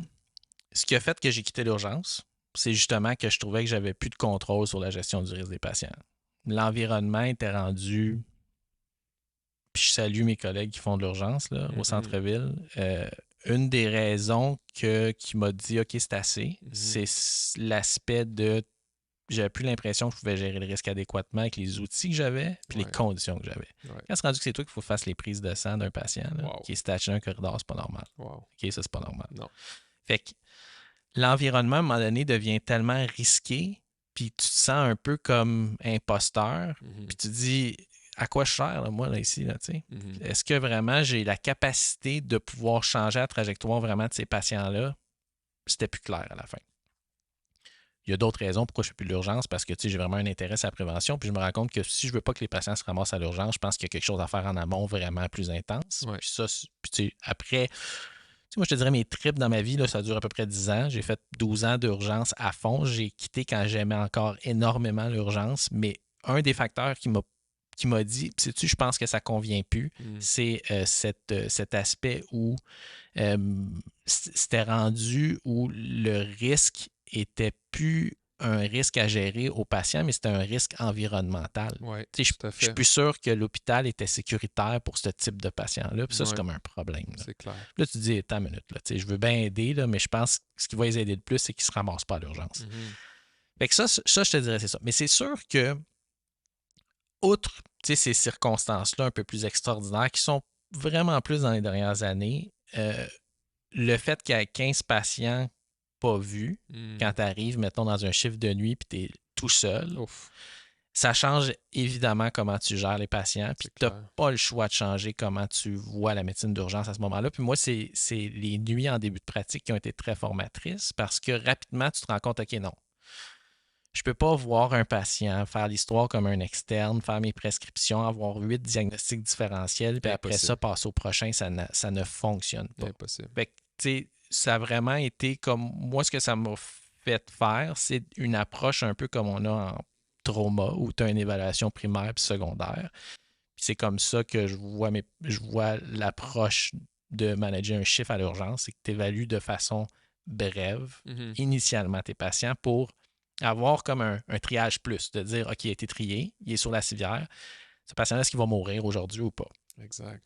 fais une première idée sur tes patients rapidement. Parce qu'il y en a 15 couchés qui ne sont pas vus. Peut-être que le 10e en ligne, lui, il va mourir si tu le vois pas assez rapidement. Exactement. Puis ça, c'est un concept, je pense, qui est mal compris. Tout à fait. C'est que le patient que tu ne vois pas est en danger tant que tu le vois. Exactement. Il faut que tu le vois rapidement. Tout à fait. OK? Fait que tu es mieux de toutes les voir d'un premier coup. Puis de devenir très, très bon et efficace à voir ces patients-là rapidement, d'avoir vraiment une bonne idée. Tu sais que tu dis 85-90% du temps, je suis pas mal dans la bonne zone. Puis après ça, tu peux facilement les prioriser et dire, OK, lui, j'ai le temps. Lui, j'ai moins le temps. Cette personne-là, c'est clair. Puis là, après ça, tu dis, OK, je vais aller les réévaluer plus souvent. Puis je trouve que ça, c'est ça qui est plus payant. Parce que souvent, ce qui va ralentir le flow à l'urgence, puis c'est toute une question de disponibilité de civière puis de staff, là.